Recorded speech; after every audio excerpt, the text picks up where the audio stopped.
இயேசுவின் மூலம் ஜெபிக்கிறோம் ஜீவனுள்ள நல்ல பிதாவே, ஆமென்.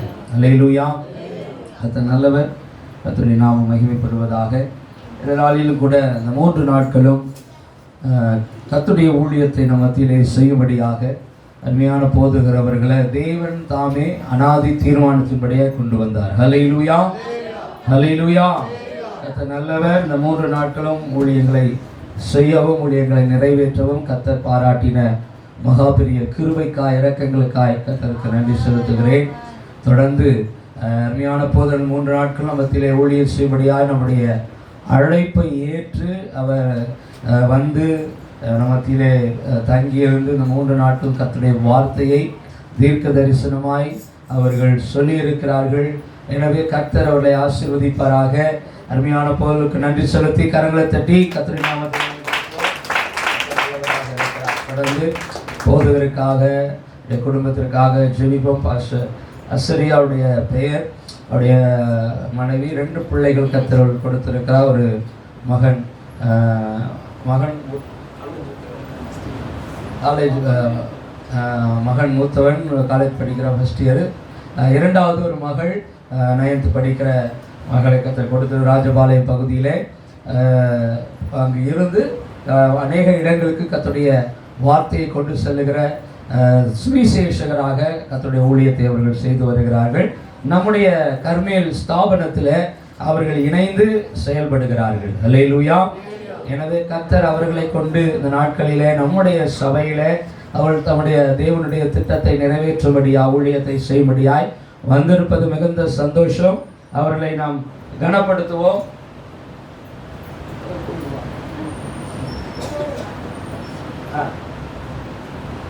போதகரைகளை கனப்படுத்துவோம். பூத்தொட்டி தான் எல்லாருக்கும்.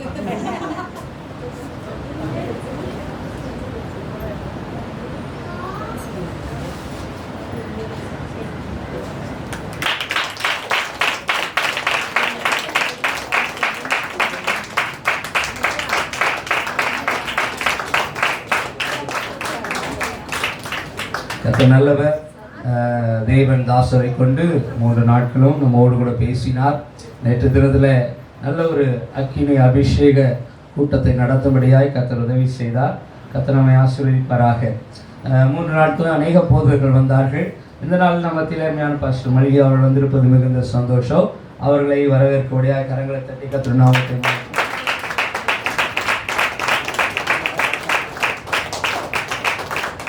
தொடர்ந்து கர்த்தர் நம்மோடு கூட பேசுவாராக. எதிர்பார்ப்போடு நாம் காத்திருப்போம். கர்த்தர் நம்மை ஆசீர்வதிப்பார்.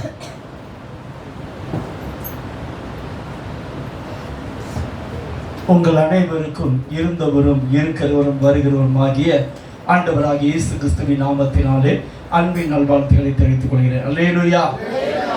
ஆண்டவர் கடந்த நாட்கள் உங்களோடு பேசியிருப்பார். இந்த நாளிலும் நிச்சயமாக தேவன் உங்களோடு பேசி உங்களை நிச்சயமாக என்ன செய்வார், ஆசீர்வதிப்பார். நமக்கு நேரம் இல்லாதபடியினாலே நாம் நேரடியாக தேவ வார்த்தைக்குள்ள போகிறோம். இந்த வாய்ப்பினை தந்த தேவனுக்கு முதலாவது நன்றி சொல்கிறேன். 2வது பாஸ்டருக்காக அவங்க குடும்பத்துக்காய் சோதரம். கர்த்தர் அவர்களை ஆசீர்வதிப்பாராக. அல்லேலூயா. நாம் வேதத்துக்கு நேராக திருப்பிக் கொள்வோமாக. மத்தேயு எழுதின சுவிசேஷம் 24ஆம் அதிகாரம் 27ஆம் வசனத்தை வாசிப்போமாக.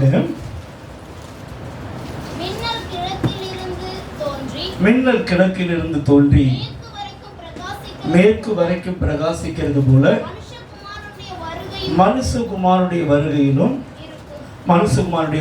இருக்கும். 42வது வசனம் வாசிங்க. உங்கள் ஆண்டவர் இந்த நாளிகையிலே வருவார் என்று நீங்கள் அறியாது இருக்கிறபடியினால் விழித்திருங்கள். அதே போல 25ஆம் அதிகாரம் 13ஆம் வசனம் வாசிங்க பார்க்கலாம். மனுஷகுமாரன் வரும் நாளையாவது நாளிகையாவது நீங்கள் அறியாது இருக்கிறபடினால் விழித்திருங்கள். இந்த நாளிலே நாம் தேவாவிய ஒத்தாசையோடு தியானிக்க போகிற தேவனுடைய வார்த்தை என்னவென்றால், கர்த்தருடைய வருகைக்கு நாம் எப்பொழுதும் எப்படி இருக்கணும், ஆயத்தமாக இருக்கணும். அதுக்கு எப்படி ஆயத்தமாவது என்பதைத்தான் நாம் இன்றைக்கு ஆவியான ஒத்தாசையோடு தியானிக்க போகிறோம். உங்களிடத்தில் ஒரு கேள்வி கேட்கிறேன். ஓட்டை பாத்திரம் நிரப்பப்படுமா? கிளாஸ் ஏதாவது இருக்கு? இந்த புத்தகத்தை நான் நிறைய வாங்கலைன்னு நினைக்கிறேன். கரெக்டாக மறக்காம சரி, இதுதான் உங்கள் இருதயமாக பாத்திரம்னு வச்சுக்கோங்க. ஓட்ட பாத்திரம் நிரப்பப்படுமா? இப்போ நான் கேட்குற கேள்விக்கு பதில் சொல்லுங்க.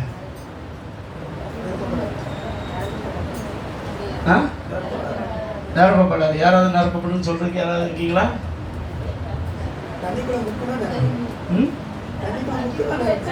தனிக்குளம் முக்கலாம். நாங்கள் முக்காமையும் நிரப்புறீங்க, சரிதானே? சரி, எனக்கு ஆண்டவர் சொன்னார். நிறைய பேர் பார்த்தீங்கன்னா 7 மணி நேரம் ஒர்ஷிப்பு, பல கூட்டங்கள் அப்படி இப்படின்னு போகிறாங்க.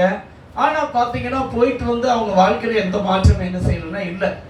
அப்போ தான் நான் ஆண்டவர்கிட்ட கேட்டேன், என்ன ஆண்டவரே என்ன நடந்துக்கிட்டு இருக்கு? 7 மணி நேரம் ஒர்ஷிப்பு, அப்படி ப்ரேயரு இப்படி ப்ரேயர்னு போகிறாங்க, ஆனால் வாழ்க்கையில் எந்த மாற்றமும் இல்லையே அப்படின்னு ஆண்டவர்கிட்ட கேட்டேன். அப்போ தான் ஆண்டவர் சொன்னார், இதெல்லாம் ஓட்ட பாத்திரம் அப்படின்னாரு. ஓட்ட பாத்திரம் அப்போ நிரப்பப்படுமா அப்படின்னு கேட்டால் அதுக்கு என்ன அர்த்தம் அப்படின்னா, இப்போ இந்த பாத்திரத்தை எடுத்துக்கோங்க, இதில் 10 குண்டூசி ஓட்டையை போட்டுக்கோங்க. எத்தனை குண்டூசி? 10 குண்டூசி ஓட்டையை போட்டுக்கோங்க. ஓட்டையை போட்டுட்டு இப்போ நீங்கள் சபைக்கு வர்றீங்க. 6 நாள் புரணி பேசுகிறீங்க, படம் பார்க்குறீங்க, டிவி பார்க்குறீங்க, சண்டை போடுறீங்க, எல்லா வேலையும் பண்ணுறீங்க.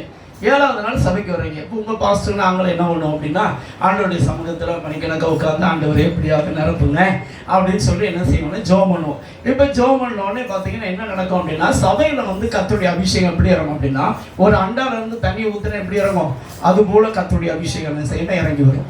இப்போ இந்த ஓட்ட பாத்திரத்தை போய் அந்த பாத்திரத்துக்கு நேரம் நான் என்ன செய்கிறேன், நீட்டுறேன். இப்போ இந்த நிரம்பாதா? நிரம்பும். புரியுதா? சபையில் இருக்கும் தண்ணியே நிரம்பும். எங்கே இருக்கும் தண்ணி நிரம்பும்?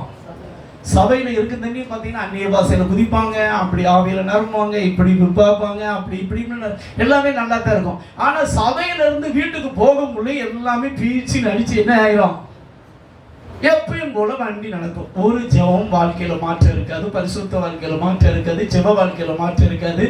எதுலையுமே அவங்க வாழ்க்கையில் மாற்றத்தை நீங்கள் பார்க்க முடியாது. What is reason? என்ன காரணம் அப்படின்னா, ஓட்ட பாத்திரமா இருக்கீங்க. நீங்கள் எப்படி பாத்திரமா இருக்கீங்க? ஓட்ட பாத்திரமா இருந்தா பைபிள்ல பாத்தீங்கன்னா மத்தேயு எழுதின சுவிசேஷம் 25ஆம் அதிகாரம் 1ஆம் வசனத்திலிருந்து பாத்தீங்கன்னா, அப்பொழுது பரலோக ராஜ்யம் தாங்கள் தீவெட்டிகளை பிடித்துக் கொண்டு மணவாளனுக்கு எதிர்கொண்டு போக புறப்பட்ட 10 கன்னிகைகளுக்கு ஒப்பாய் இருக்கிறது. அவைகளில் 5 பேர் புத்தியுள்ளவர்கள், 5 பேர் புத்தி இல்லாதவருமாய் இருந்தார்கள். புத்தி இல்லாதவர்கள் தங்கள் தீவெட்டிகளை எடுத்துக்கொண்டு போனார்கள், எண்ணெயையோ கூட கொண்டு போகவில்லை. புத்தியுள்ளவர்கள் தங்கள் தீவெட்டியோடு கூட தங்கள் பாத்திரங்களில் எண்ணெயையும் கொண்டு போனார்கள். மணவாளன் வர தாமதித்த போது அவர்கள் எல்லாரும் நித்திரை மயக்கம் அடைந்து தூங்கிவிட்டார்கள். நடுராத்திரியிலே இதோ மணவாளன் வருகிறார், அவருக்கு எதிர்கொண்டு போக புறப்படுங்கள் என்கிற சத்தம் உண்டாயிற்று. அப்பொழுது அந்த கன்னிகைகள் எல்லாரும் எழுந்திருந்து தங்கள் தீவெட்டிகளை ஆயத்தப்படுத்தினார்கள். புத்தி இல்லாதவர்கள் புத்தியுள்ளவர்களை நோக்கி, உங்கள் எண்ணெயில் எங்களுக்கு கொஞ்சம் கொடுங்கள், எங்கள் தீவெட்டிகள் அணைந்து போகிறதே என்றார்கள். புத்தியுள்ளவர்கள் பிரதித்தரமாக, அப்படி அல்ல, எங்களுக்கும் உங்களுக்கும் போதுமானதா இராதபடி நீங்கள் விற்கிறவரிடத்தில் போய் உங்களுக்காக என்ன செய்யுங்கள், வாங்கிக் கொள்ளுங்கள். அப்படியே அவர்கள் வாங்க போன போது மணவாளன் வந்து விட்டார். ஆயத்தமாய் இருந்தவர்கள் அவரோடு கூட கல்யாண வீட்டுக்குள் பிரவேசித்தார்கள். கதவும் அடைக்கப்பட்டது. பின்பு மற்ற கன்னிகைகளும் வந்து, ஆண்டவரே ஆண்டவரே எங்களுக்கு திறக்க வேண்டும் என்றார்கள். அதற்கு அவர், உங்களை அறியேன் என்று மெய்யாகவே உங்களுக்கு சொல்லுகிறேன், மனுஷகுமாரன் வரும் நாளையாவது நீங்க அறியாது இருக்கிறபடியால் விழித்திருங்கள். தகப்பனே, இந்த நேரத்தில் நீங்க எங்களோடு பேசுங்க. இவர்கள் தேவ வார்த்தை கேட்டு குணமடைய கூடாதபடி தடை பண்ணுகிற இந்த பகுதியில் கிரியை செய்கிற எல்லா அசுத்தாவிகளையும் வானத்திலும் பூமியிலும் சகல அதிகாரமுடைய இயேசு கிறிஸ்துவின் நாமத்தில் கட்டுகிறோம். சத்துரு கட்டுவித்த கட்டில் அவிழ்க்கிறோம். இயேசு கிறிஸ்துவின் நாமத்தில் துரத்துகிறோம். இயேசு கிறிஸ்துவின் ரத்தத்தை எங்கள் மேல் தெளிக்கிறோம். இயேசுவின் ரத்தத்துக்கு ஒப்புக் கொடுக்கிறோம். இயேசுவின் ரத்தத்தால் முத்திரடுகிறோம். பரிசுத்தருடைய ஆளுக்கு ஒப்புக் கொடுக்கிறோம். அடியனை மறைத்து நீங்க பேசுங்க. உமக்கே சகல துதி கன மகிமை செலுத்துகிறோம். இயேசுவின் நாமத்தில் பிதாவே, ஆமென். நல்லா கவனிங்க. சாத்தானுடைய மிகப்பெரிய தந்திரம் என்ன அப்படின்னு கேட்டீங்கன்னா, நீங்க ரட்சிக்கப்படுறது தடை பண்ணி பார்ப்பான். ரட்சிக்கப்பட்டீங்க. ரெண்டாவது அவனுடைய தந்திரம் என்ன, நீங்க அபிஷேகம் பண்றது தடை பண்ணி பார்ப்பான். சிலர் அபிஷேகம் பெற்று விட்டீர்கள். மூன்றாவது அவனுடைய தந்திரம் என்ன அப்படின்னு கேட்டீங்கன்னா, நீங்க எஜமானனுக்கு உபயோகமுள்ள ஒரு பாத்திரமா என்ன செஞ்சிடக்கூடாது, மாறிடக்கூடாது. அப்ப எஜமானனுக்கு உபயோகமுள்ள பாத்திரமா இருக்கணும் அப்படின்னா, ஒரு பாத்திரத்துல என்ன இருக்கக்கூடாதுன்னா, முதலாவது அழுக்கு இருக்கக்கூடாது. ரெண்டாவது ஒரு பாத்திரத்துல என்ன இருக்கக்கூடாது, கீரல் இருக்கக்கூடாது. மூன்றாவது ஒரு பாத்திரத்துல என்ன இருக்கக்கூடாது, ஓட்டை இருக்கக்கூடாது. என்ன இருக்கக்கூடாது, அந்த பாத்திரத்தை தான் கர்த்தர் பயன்படுத்த முடியும். 2 தீமோத்தேயு 2ஆம் அதிகாரம் 20ஆம் வசனம் வாசிங்க பார்க்கலாம். 2 தீமோத்தேயு chapter 2 verse 20. ஆகிலும் ஒரு பெரிய வீட்டிலே பொன்னும் வெள்ளியுமான பாத்திரங்களும் அல்லாமல் மரமும் மண்ணுமான பாத்திரங்களும் உண்டு. அவைகளில் சில கனத்திற்கும் சில கனவீனத்துக்குமானவைகள். ஆகையால் ஒருவன் இவைகளை விட்டு தன்னை சுத்திகரித்துக் கொண்டால் அவன் பரிசுத்தமாக்கப்பட்டதும் எஜமானனுக்கு உபயோகமானதும் எந்த நற்கிரியை செய்வதற்கு ஆயத்தமுள்ள ஒரு பாத்திரமாயிருப்பான். அல்லேலூயா. ஒரு பாத்திரத்துல 3 காரியம் இருக்கக்கூடாது. முடிஞ்ச நோட் பண்ணிக்கோங்க. முதல்ல என்ன இருக்கக்கூடாது, அழுக்கு இருக்கக்கூடாது. அழுக்கு நிறைந்த பாத்திரத்துல பால் வாங்க முடியுமா, வாங்கலாம், ஆனா அது கெட்டு போகும். அது உனக்கு யூஸ் இருக்காது, மற்றவங்களுக்கு என்ன செய்யாது, யூஸ் இருக்காது. அதே மாதிரி கீழ் நிறைந்த பாத்திரத்துல பால் வாங்கலாமா, வாங்கலாம், ஆனா அது வேஸ்டா போயிடும். சரிதானே? அதே போல ஓட்டை நிறைந்த பாத்திரம் அப்படிதான். எரேமியா 2ஆம் அதிகாரம் 13ஆம் வசனம் வாசிங்க பார்க்கலாம். எரேமியா chapter 2 verse 30. என் ஜனங்கள் 2 தீமைகளை செய்தார்கள். என் ஜனங்கள் எனக்கு 2 தீமை செய்தார்கள். ஜீவ தண்ணீர் ஊற்றாகி என்னை வெட்டி விட்டார்கள். தண்ணீர் நிற்காத எப்படி துரத்தியா, தொட்டிகளாகிய, அதான் பார்த்தீங்கன்னா புதுசா இருக்கு, எனக்கே தொட்டாய் போச்சு. தொட்டிகளாகிய வெடிப்புள்ள தொட்டிகளை தங்களுக்கு என்ன செய்தார்களா, வெட்டி கொள்ள. இன்னைக்கு நிறைய பேருடைய பாத்திரம் எப்படி இருக்கு தெரியுமா உங்களுக்கு? நிறைய பேருடைய பாத்திரத்துல ஒண்ணு அழுக்காகி அபிஷேகம் என்ன செய்யுதுன்னா வேஸ்ட் ஆகி போகுது. சிலருக்கு பாத்திரம் கீரலா இருந்து அது வெளியே போய் லீக் அவுட் ஆயிருது.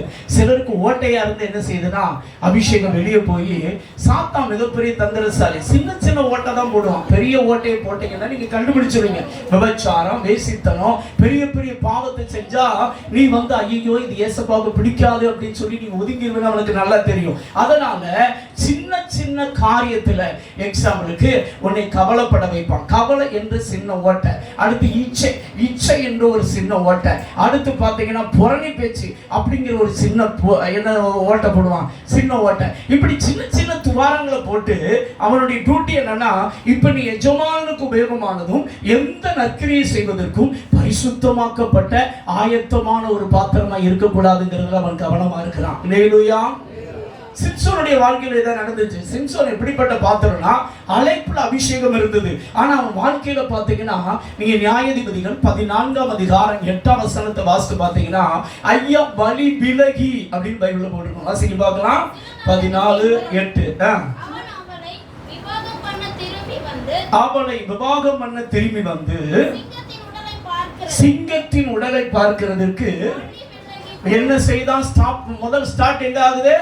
பலி விலகி. எங்க ஸ்டார்ட் ஆகுதுங்க? பலி விலகி. அங்கதான் ஐயா ஸ்டார்டே பண்றாரு. பலி விலகி. வாசிங்க. இதோ சிங்கத்தின் உடலுக்குள்ளே என்ன இருக்குது? தேனி கூட்டமும் என்ன இருந்தது? தேனும் இருந்தது. தேவ சித்தம் இல்லாத இடத்துக்கு போனேன்னா உனக்கு தேனி கூட்டமும் இருக்கும், தேனும் இருக்கும். ஆனா உன் வாழ்க்கையை எப்படி ஆகிறனா, உன்னை மொட்டை பாசா மாத்தி விட்டுரும். எப்படி மாத்தி விட்டுரும்? எப்படி மாத்திடுவான்? மொட்டை பாசா மாத்தி விட்டுருவான். வெரி ஜாக்கிரதை. வெளியே பார்க்க நீ அபிஷேகம் பெற்றவன் தான், ஆனா நீ எப்படிப்பட்ட ஆளு தெரியுமா? மொட்டை பாசு. அது மட்டும் இல்ல, நீ குருடே. நீ யாரு? வெளியே பார்க்க கண்ணு தெரிஞ்ச ஆளுதான், ஆனா ஆவிக்குரிய வாழ்க்கையில இன்னைக்கு நிறைய பேர் எப்படி இருக்காங்க தெரியுமா? குருடரா இருக்காங்க. நீங்க இந்த சத்தியத்தின் வெளிச்சத்துல இன்னைக்கு உள்ள சபைகளை நீங்க பாத்தீங்கன்னா, மெஜாரிட்டி கூட்டம் எப்படி இருக்கு தெரியுமா? நிறைய சபைகள் 90% சபைகள் எப்படி இருக்கு தெரியுமா? எல்லாம் இப்படிப்பட்ட பாத்திரமா இருக்குது. ஓட்ட பாத்திரம். எத்தனையோ கூட்டத்துக்கு போறாங்க, ஆனா வாழ்க்கையில எந்த மாற்றமும் இல்லை, பரிசுத்தத்துல மாற்றம் இல்லை. கர்த்தர் பயன்படுத்துறாரா அப்படின்னு பார்த்தா பயன்படுத்த முடியல. இப்போ உங்களே நீங்க யோசிங்களேன், நீங்க கடந்த 2 வருடமா அந்த சபைக்கு வர்றீங்க, ஜெபம் பண்றீங்க, ஆவியில நிரம்பி ரொம்ப சந்தோஷம். உங்க ஆவிக்குரிய வாழ்க்கை கொஞ்சம் பிரிச்சுவல் ஸ்டாண்டர்டை நீங்க நிதானித்து பாருங்க. இந்த 2 வருஷத்துல உன் பாத்திரம் உண்மையாகவே அடைக்கப்பட்டு இருந்தால், உன் பாத்திரம் உண்மையாகவே ஓட்டை இல்லாம, கீழ் இல்லாம, அழுக்கு இல்லாம, கர்த்தர் கொடுக்கிற கிருபை, கிருபையின் மேல் கிருபை, பலத்தின் மேல் பலன், மகிமையின் மேல் மகிமை, கர்த்தர் கொடுக்க கொடுக்க கொடுக்க எந்த மனிதன் அந்த கர்த்தர் கொடுக்கிற அபிஷேகத்தை காத்துக் கொள்கிறானோ அவனை தான் கர்த்தர் எடுத்து பயன்படுத்த முடியும். எந்த மனிதன் கர்த்தர் கொடுக்கிற கிருபையில, கர்த்தர் கொடுக்கிற மகிமையில, கர்த்தர் கொடுக்கிற அபிஷேகத்துல, கர்த்தர் கொடுக்கிற வல்லமைய அசால்ட்டா எண்ணுகிறாங்களோ அவங்களை கர்த்தர் பயன்படுத்த. இந்த 10 கன்னிகைகள் 5 பேர் புத்தி உள்ளவர்கள், 5 பேர் புத்தி இல்லாதவர்கள். என்ன அர்த்தம் அப்படின்னு கேட்டீங்கன்னா, பாத்திரத்துல என்ன இல்லை, என்ன இல்லை. நீங்க இந்த லாரியில பாத்தீங்கன்னா தினம் போட்டிருப்பாங்க, தினமும் என்ன செய்ய கவனின்னு போட்டிருப்பாங்க. ஏன் போட்டிருக்காங்க தெரியுமா உங்களுக்கு? டீசல் ஊத்துறதுல ஓட்டையை லீக் அவுட் ஆயிடுச்சுன்னு வச்சுக்கோங்க, வண்டி கொஞ்சம் தூரம் ஓடும், ஆனா பாதி தூரம் போனோடனே பாத்தீங்கன்னா ஃப்ரண்ட்டும் போகாது, பேக்கும் போகாது, அப்படியே தான் நிற்கும். பைக்கு வெளியே பார்க்க அழகா தெரியுது, பெரிய பைக் ஹீரோ மாதிரி. பெட்ரோல் இருந்ததுன்னு வச்சுக்கோங்களேன், அதுல இன்னும் ஒரு 2 பேரை உட்கார வச்சு அப்படியே ஹீரோ மாதிரி போகலாம். ஆனா பெட்ரோல் இல்லைன்னு வச்சுக்கோங்களேன், இவர் ஜீரவமாக இருந்தாரு. எப்படி மாறிடுவாரு? இன்னைக்கு நிறைய பேருக்கு கிறிஸ்துவ வாழ்க்கை எப்படி இருக்கு தெரியுமா உங்களுக்கு? ஜெபம் பண்ண சொன்னா அப்படியே நினைப்பாங்க, பார்த்திருக்கீங்களா? அதே செல்போனை கொடுங்க, உற்சாகம் வந்ததே, புதுபலன் வந்ததே அப்படின்னு சொல்லிட்டு அப்படியே சந்தோஷமா இருப்பாங்க, பார்த்திருக்கீங்களா? ஏன்? ஹலோ, உன் பைக்ல என்ன இல்லை? பெட்ரோல் இல்லை. ஆரம்ப நாட்களில் ரசிக்கப்பட்ட பொழுது பைக்கில் வரும்போது சூப்பரா இருந்துச்சு. ஆனா இப்ப பைக்கில் என்ன இல்லை? பெட்ரோல் இல்லை. அதனால இப்ப பாத்தீங்கன்னா கிறிஸ்துவ வாழ்க்கை எப்படி இருக்குன்னா நிறைய பேருக்கு பாரமா தெரியுது. என்ன பண்றது? கிறிஸ்டினா மாறிட்டேன் பாஸ்டர், சபைக்கு வந்துதான் ஆகணும், ஜெபம் பண்ணிதான் ஆகணும், பைபிள் வாசிதான் ஆகணும். ஏன் அப்படி போராடுற? காரணம் என்ன? கர்த்தர் கொடுத்த கிருபைய, கர்த்தர் கொடுத்த மகிமைய, கர்த்தர் கொடுத்த வல்லமைய, கர்த்தர் கொடுத்த அபிஷேகத்தை நீ என்ன செஞ்சிருக்க தெரியுமா? இழந்து போயிருக்கிற. என்ன பண்ணிருக்கிற? ஓட்ட பாத்திரமா உட்கார்ந்து இருக்க. உன்னத பாட்டு 4ஆம் அதிகாரம் 11ஆம் வசனம் வாசிக்க பார்க்கலாம். உன்னத பாட்டு 4ஆம் அதிகாரம் 11ஆம் வசனம். என் பிரியமே, என் மனவாளியே. அடுத்த வசனம் வாசிங்க. என் சகோதரியே, என் மனவாளியே, நீ அடைக்கப்பட்ட தோட்டமும் மறைவு கட்டப்பட்ட நீரூற்றும் முத்தரிக்கப்பட்ட கிணறுமாயிருக்கிறாய். அல்லேலூயா. உங்க பாத்திரம் எப்படி இருக்கணும் தெரியுமா? அடைக்கப்பட்டதாக இருக்கணும், உள்ளும் புறம் அடைக்கணும். ஒரு தேவ பிள்ளை தேவ சமூகத்துக்கு வந்தோடனே செய்ய வேண்டிய காரியம் என்ன தெரியுமா? உங்களுக்கு ஏற்கனவே கடந்த நாட்கள்ல சொன்னேன், ஒவ்வொரு நாளும் ஒரு சிந்தனையின் மூலமாய், ஒரு பார்வையின் மூலமாய், ஒரு பேச்சின் மூலமாய், ஒரு செவிகளின் மூலமாய், ஒரு ஹோல் பாடி நடக்கையின் மூலமாய், இந்த 5 தான் பாவம் செய்ய முடியும். இதை விட்டு வேற பாவமே செய்ய முடியாது. இந்த 5 இயேசுகிட்ட வந்து, இயேசப்பா, நான் உமக்கு விரோதமாய் செய்த பாவங்கள், மீறுதல், அக்கிரமங்களை மன்னியும். உம்முடைய ரத்தத்தினாலே உள்ளும் புறமாக என் பாத்திரத்தை, எப்படிங்க? உள்ளும் புறமாக உடைய ரத்தத்தினால் என் பாத்திரத்தை கழுவி சுத்திகரித்து அடங்கி ஆண்டவரேன்னு முதல்ல ஜெபிக்கணும். முதல் ஸ்டெப் எப்படி ஜெபம் பண்ணணுங்க? அடைக்கணும். நீ அடைக்காம நீ எத்தனை கூட்டத்துக்கு போனாலும் சரி, எத்தனை ஆவியில நிரம்பினாலும் சரி, சாத்தானுக்கு நல்லா தெரியும் இது யூஸ்லெஸ் பாத்திரம் அப்படின்னு. இது என்ன பாத்திரம் சொல்லுங்க? இன்னைக்கு நிறைய பேர் கர்த்தர் கரத்துல பயன்படுகிற பாத்திரமா இல்ல. நிறைய பேர் இன்னைக்கு எப்படி இருக்காங்க தெரியுமா? யூஸ்லெஸ் பாத்திரம். வெளியே பார்த்தீங்கன்னா நல்ல கிறிஸ்துவன், ஆனா கர்த்தர் பயன்படுத்த முடியல. உங்களே நீங்க நிதானிச்சு பாருங்களேன். நான் உண்மையை சொல்றேன், கடந்த 2 வருஷம் ரிசர்ச் பண்ணு.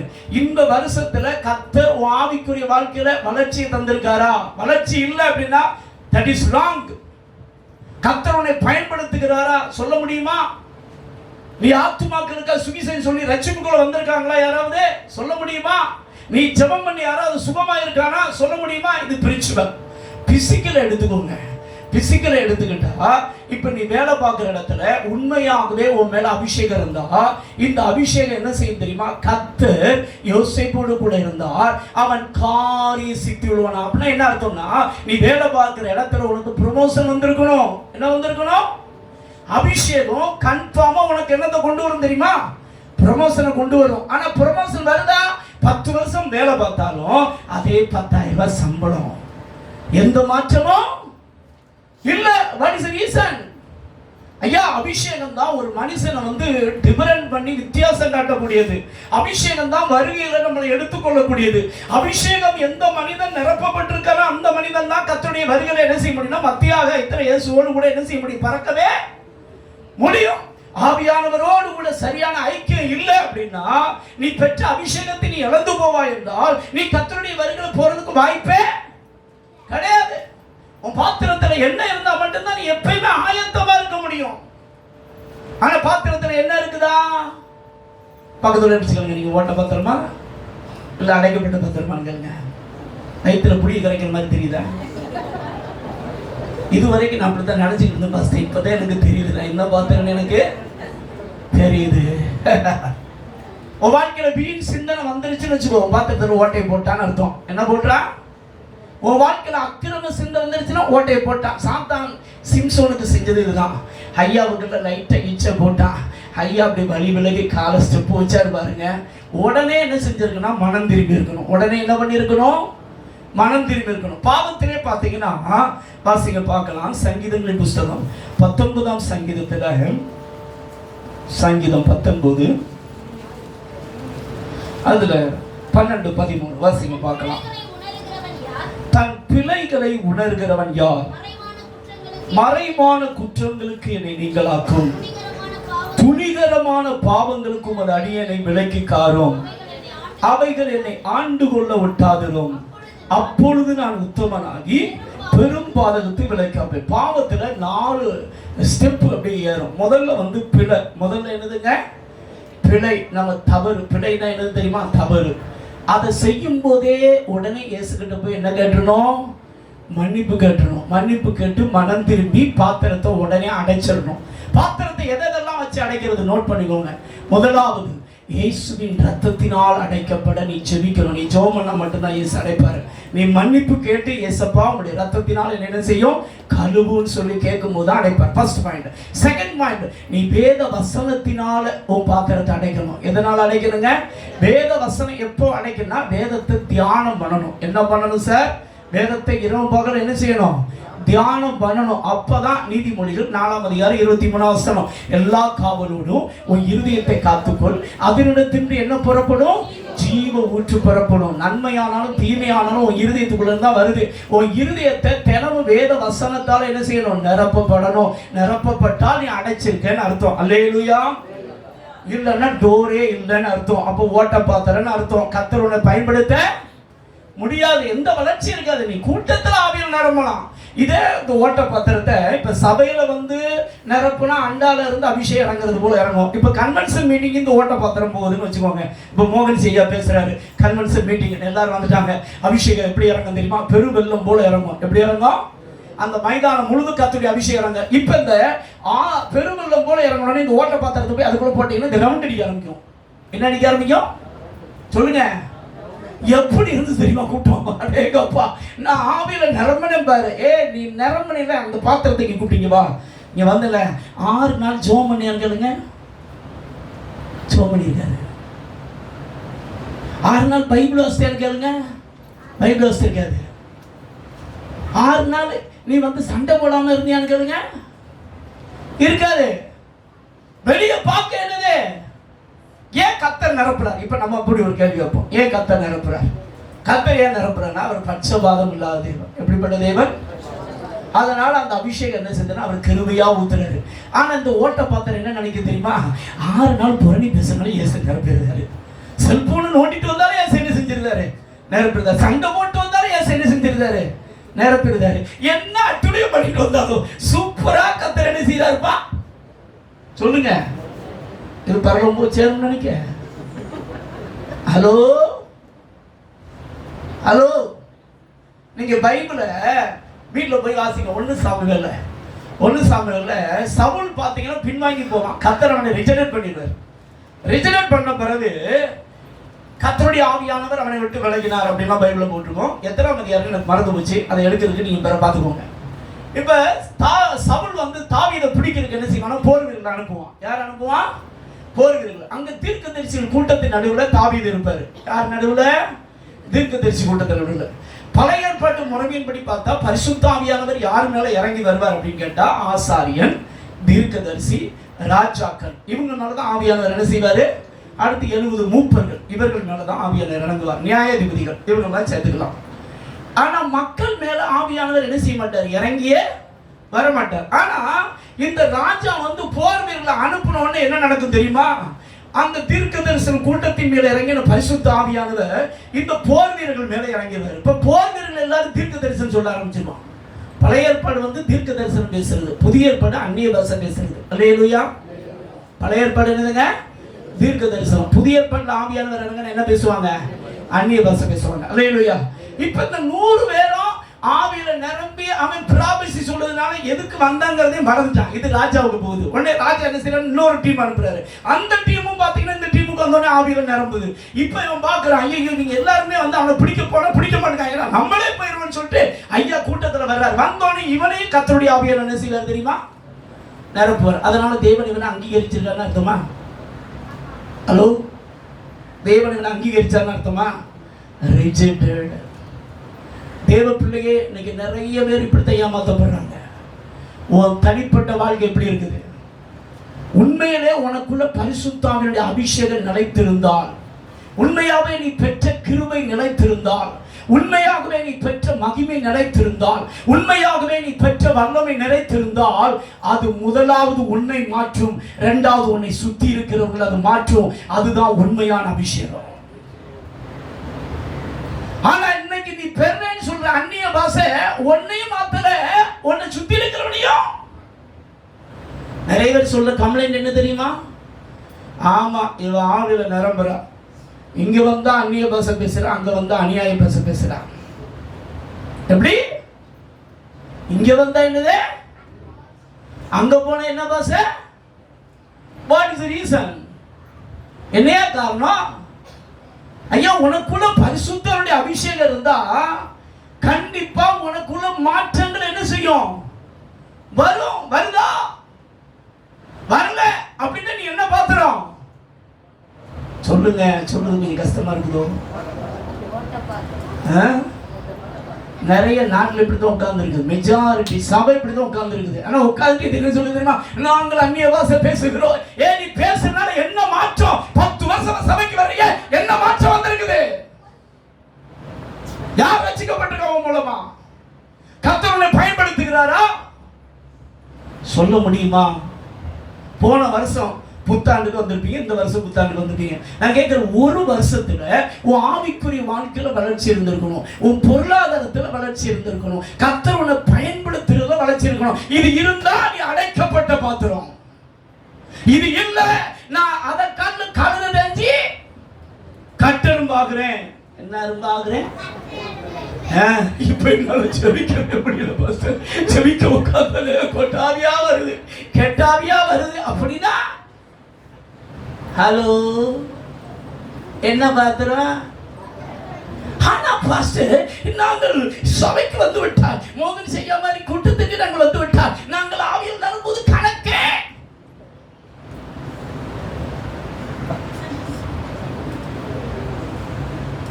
சாத்தானுக்கு கொண்டாட்டம், உனக்கு திண்டாட்டம். யாருக்கு கொண்டாட்டம்? பேஸ் மாப்பிள்ள, நீ இப்படியே சபைக்கு போயிட்டு வா, இப்படியே கூட்டத்துக்கு போயிட்டு வா. எத்தனை வருஷம் ஆனாலும் அங்க மோகன் சியேட்டர் இருந்து எண்ணெயை மட்டும் வாங்கிக்கோ, அப்போதைக்கு எண்ணெயை வாங்கிக்கோ. ஆனா மனநாள வரும்போது அவர் இருக்க மாட்டார், நீ தான் இங்க உட்கார்ந்து இருப்ப. ஹலோ, மழை மேல வரும்போது உங்க பாஸ்ட் இங்க இருக்க மாட்டாரு. இப்ப என்ன நினைப்புனா, ஞாயிற்றுக்கிழமை வந்து பாஸ்டர் மஜ்ஜம் பண்ணும்போது அபிஷேகத்துல நிரம்பணும். இப்ப மணவாளன் வரும்போது பாஸ்டரும் பரலோகத்துக்கு போயிருவாங்க. நீ வந்து வெறும் சபையை பார்த்துட்டு போக வேண்டியதான். எந்த சபையை பார்த்துட்டு போக வேண்டியதான்? What is the reason? என்ன பாத்திரம் நீங்க? சொல்லுங்க சார். ஹலோ, உங்க பாத்திரம் எப்படி இருக்குது? உங்க வீட்டில் உள்ள ஆட்கள்லாம் எப்படி இருக்காங்க? பார்த்தாலே தெரியுது பாஸ்டர் அப்படிங்களா? ஹலோ, கர்த்தருடைய வருகையில நீ போகணும் அப்படின்னா உன் பாத்திரம் எப்படி இருக்கணும் தெரியுமா? அழுக்கு இருக்கக்கூடாது, கீரல் இருக்கக்கூடாது, ஓட்டை இருக்கக்கூடாது. என் மனவாளியே, நீ அடைக்கப்பட்ட தோட்டமும் முத்தரிக்கப்பட்ட கிணறுமாயிருப்பாய். சிம்சோனுடைய வாழ்க்கையில் நடந்த வீழ்ச்சிக்கு காரணம் என்ன தெரியுமா? அழைப்பு இருந்தது, அபிஷேகம் இருந்தது. ஆனால் சாத்தான் அவன் வாழ்க்கையில் பெரிய ஓட்டையை போடல. முதல்ல சின்ன பிழையை கொண்டு வந்தாதான் சின்ன தவறு. என்னதுங்க? சின்ன தவறு. ரெண்டாவது என்னாச்சு தெரியுமா? மறைவான குற்றம். ரெண்டாவது என்ன ஸ்டார்ட்? நல்லா கவனிக்கணும். ஒரு சின்ன தவறு வரும்போது ஏசப்பாட்ட வந்து, ஏசப்பா நான் செய்த தவறுகளை என்ன செய்யும், மன்னிச்சிருங்கப்பா. உங்களுடைய ரத்தத்தினால உள்ளும் புறமா என் பாத்திரத்தை என்ன செஞ்சிருங்க, அடைச்சிருங்கன்னு தினமும் காலையில் எந்திக்கும் போதும் ஜெபிக்கணும், நைட்டு தூங்கும் போதும் ஜெபிக்கணும். அல்லேலூயா. அப்படி ஜெபம் பண்ணேன்னா அதுக்கு பிறகு நீ அபிஷேகத்தை கேட்கணும். முதல்ல இயேசுவின் ரத்தத்தால் கழுவப்படணும், ரெண்டாவது வேத வசனத்தால் கழுவப்படணும், மூன்றாவது பரிசுத்த ஆவியினால் நீ கழுவப்படணும். எதனால கழுவப்படணும்? பரிசுத்த ஆவியானவர் எப்ப கழுவுவார்? ஆவியில நிரம்பி அந்நிய பாஷையில ஜெபிக்கும் பொழுது என்ன ஜெபிக்கணும் தெரியுமா? பரிசுத்த ஆவியானவரே, என் பாத்திரத்துல எங்கெங்கெல்லாம் அழுக்கு இருக்குதோ அதை நீக்கிருங்க, என் பாத்திரத்துல எங்கெங்கெல்லாம் கீரல் இருக்குதோ அதை அடைச்சிருங்க, ஓட்டை இருக்குதோ அடைச்சிருங்க அப்படின்னு சொல்லி ஜெபம். ஒரு பெரிய அணை உடையுதுன்னா அதுக்கு காரணம் என்ன தெரியுமா? முதலாவது அது கீரல் ஸ்டார்ட் ஆகும். முதல்ல என்ன ஸ்டார்ட் ஆகும்? கீரல் ஸ்டார்ட் ஆகும் போதே அந்த அணையை ஒழுங்கா கண்டுபிடிச்சு உள்ளும் புறமா அடைச்சிட்டா பிரச்சனை இருக்காது. ஆனா அதை அசால்ட்டை விட்டோம் அப்படின்னா ஓட்டை ஸ்டார்ட் ஆகும். ஓட்டை தண்ணியை அசால்ட்டை நினைச்சோம் அப்படின்னா டக்குன்னு உடைஞ்சு டோட்டல் தண்ணி என்ன செஞ்சிருக்கு தெரியுமா? காணாம போயிடும். இன்னைக்கு அநேக சபைகள் எப்படி இருக்கு தெரியுமா? எனக்கு ஆண்டவர் சொன்னார், அநேக சபைகள் கர்த்தரால பயன்படுத்த முடியல. ஏன்னா அது இன்னும் பத்திரமா இருக்குது, ஓட்ட பாத்திரமா இருந்துக்கிட்டு அது என்ன நினைக்க தெரியுமா? நான் நல்ல பாத்திரம் நினைக்குது. என்ன ஆவியில நிரம்பிட்ட பாத்தியா? என்ன அந்நிய பாசை பேசிட்ட பாத்தியா? அந்நிய பாசை பேசிட்ட உடனே நம்ம என்ன நினைக்கிறோம்? நான் நல்ல பாத்திரம் நினைச்சிருக்கோம். கூட்டத்துல நல்லா இருந்தா நம்ம நல்ல பாத்திரம் நினைச்சிருந்தோம். அது நல்ல பாத்திரம் இல்லைங்க. ஒரிஜினல் பாத்திரம் வந்து கடையில பார்க்கும்போது நல்லா தான் இருக்கும். அந்த பாத்திரத்தை வீட்டுல போய் எடுத்து பயன்படுத்தும் போதுதான் அது நல்ல பாத்திரமா ஓட்ட பாத்திரமா கண்டுபிடிக்க முடியும். நீ இங்க இருக்கும்போது எப்படி இருக்குங்கிறது முக்கியம் கிடையாது, வெளி ஃபீல்டில் எப்படி இருக்க, கர்த்தரை பயன்படுத்த முடியுதா? சிம்சோன் செய்த முதலாவது பிழை, இரண்டாவது மறைவான குற்றம். நல்லா கவனிங்க. சின்ன பாவம் நினைச்சு அசால்ட்டா விட்டுறாத. பிள்ளை வரும் பொழுது இயேசு கிட்ட போய் ஒப்புரவாயிரணும். என்ன பண்ணிடணும்? ஒப்புரவாயிரணும். பாவத்துக்கு வளர்ச்சி இருக்கு. முதல்ல பிழை, ரெண்டாவது மறைவான குற்றம், மூணாவது துணிகரமான பாவம். மூணாவது என்ன வரும்? துணிகரமான பாவம்னா என்ன தெரியுமா? விரும்பி ஆசையா பாவம் செய்யறது. எப்படி செய்யறதுங்க? விரும்பி ஆசையா பாவம் செய்யறது. நாலாவது என்ன தெரியுமா? அந்த பாவம் உன்னை அடிமைப்படுத்தி விடும். இது சிம்சோனுடைய வாழ்க்கையில அப்படியே நிறைவேறுச்சு. முதல் ஸ்டெப், அவன் வலி விலகி கால் வைக்கும் பொழுதே அவன் செஞ்சது தப்பு. அவன் நசரேய விரதம் பெற்றவன். நசரேய விரதம் பெற்றவன் அவன் வந்து இப்படி தீட்டுள்ள பொருளை எடுத்து என்ன செய்யக்கூடாது? சாப்பிடக்கூடாது. அப்படி சாப்பிட்டு இருந்தால், ஒருவேளை அவன் தப்பு பண்ணியிருந்தால் உடனடியாக பழைய ஏற்பாட்டு ரூல்ஸ் படி அவன் ஆசாரியனிடத்தில் போய் என்ன செய்ய வேண்டும் என்றால் தன்னுடைய பாவங்களுக்காக பாவ நிவாரண பலி செலுத்தி உடனே மொட்டை போட்டிருக்கணும். உடனே என்ன செஞ்சிருக்கணும்? மொட்டை போட்டு பாளையத்துக்கு புறம்பாக 7 நாள் வைக்கப்படுவார்கள். அதற்கு பின்பு பாளையத்திற்குள்ளாக திரும்ப சேர்க்கப்பட்டு பாவ நிவாரண பலியும் சர்வாங்க தகன பலியும் செலுத்தப்பட்டு அவன் அங்கீகரிக்கப்படுவான். அதற்கு பிறகு அவன் தொடர்ந்து நசரேய விரதத்தை ஸ்டார்ட் பண்ண வேண்டும். என்ன செய்ய வேண்டும்? அப்படி ஸ்டார்ட் பண்ணியிருந்தா எதிரிகளால மொட்டை பாஸ் ஆயிருக்க மாட்டான். யாரால மொட்டை பாஸ் ஆயிருக்க மாட்டான்?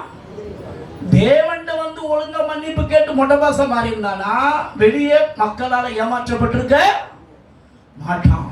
ஆனா முதல்ல பிழை.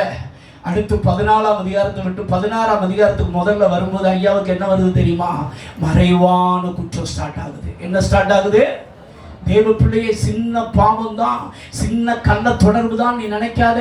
அது நீ வருகையில பறக்கிறதுக்கு என்ன ஆயிரும் தெரியுமா? நீ பறக்காதபடிக்காயிரும். அந்த வவ்வாலை பார்த்துருக்கீங்களா?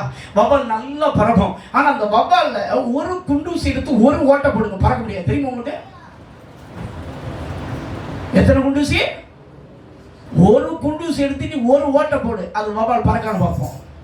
மணவாளன் வரும்போது நீ மத்திய ஆகாயத்தில் பறக்கணும் அப்படின்னா ஒரு ரெக்கையில ஒரு சின்ன ஓட்டை கூட என்ன செய்யக்கூடாது இருந்துச்சு அப்படின்னா நீ பறக்கிறதுக்கு சான்சஸே கிடையாது. புரியுதா? ஐயா 16ஆம் அதிகாரத்துல முதல்ல ஒருத்திட்ட போறான். அது மறைவான குற்றம். அடுத்து பாத்தீங்கன்னா நீங்க 3ஆம் வசனம் 4ஆம் வசனத்தை வாசித்து பாத்தீங்கன்னா ஐயா தெளிலாட்ட போறாரு. அது என்ன பாவம் தெரியுமா? விரும்பி பாவம் செய்ய, அதான் துணிகரமான பாவம். என்ன பாவம்? விரும்பி பாவம் செய்ய ஆரம்பிச்சா. 3வது பாவத்தின் வளர்ச்சியை பாருங்க. முதல்ல பிள்ளைய ஸ்டார்ட் பண்ணோம். 2வது என்ன செய்யும்?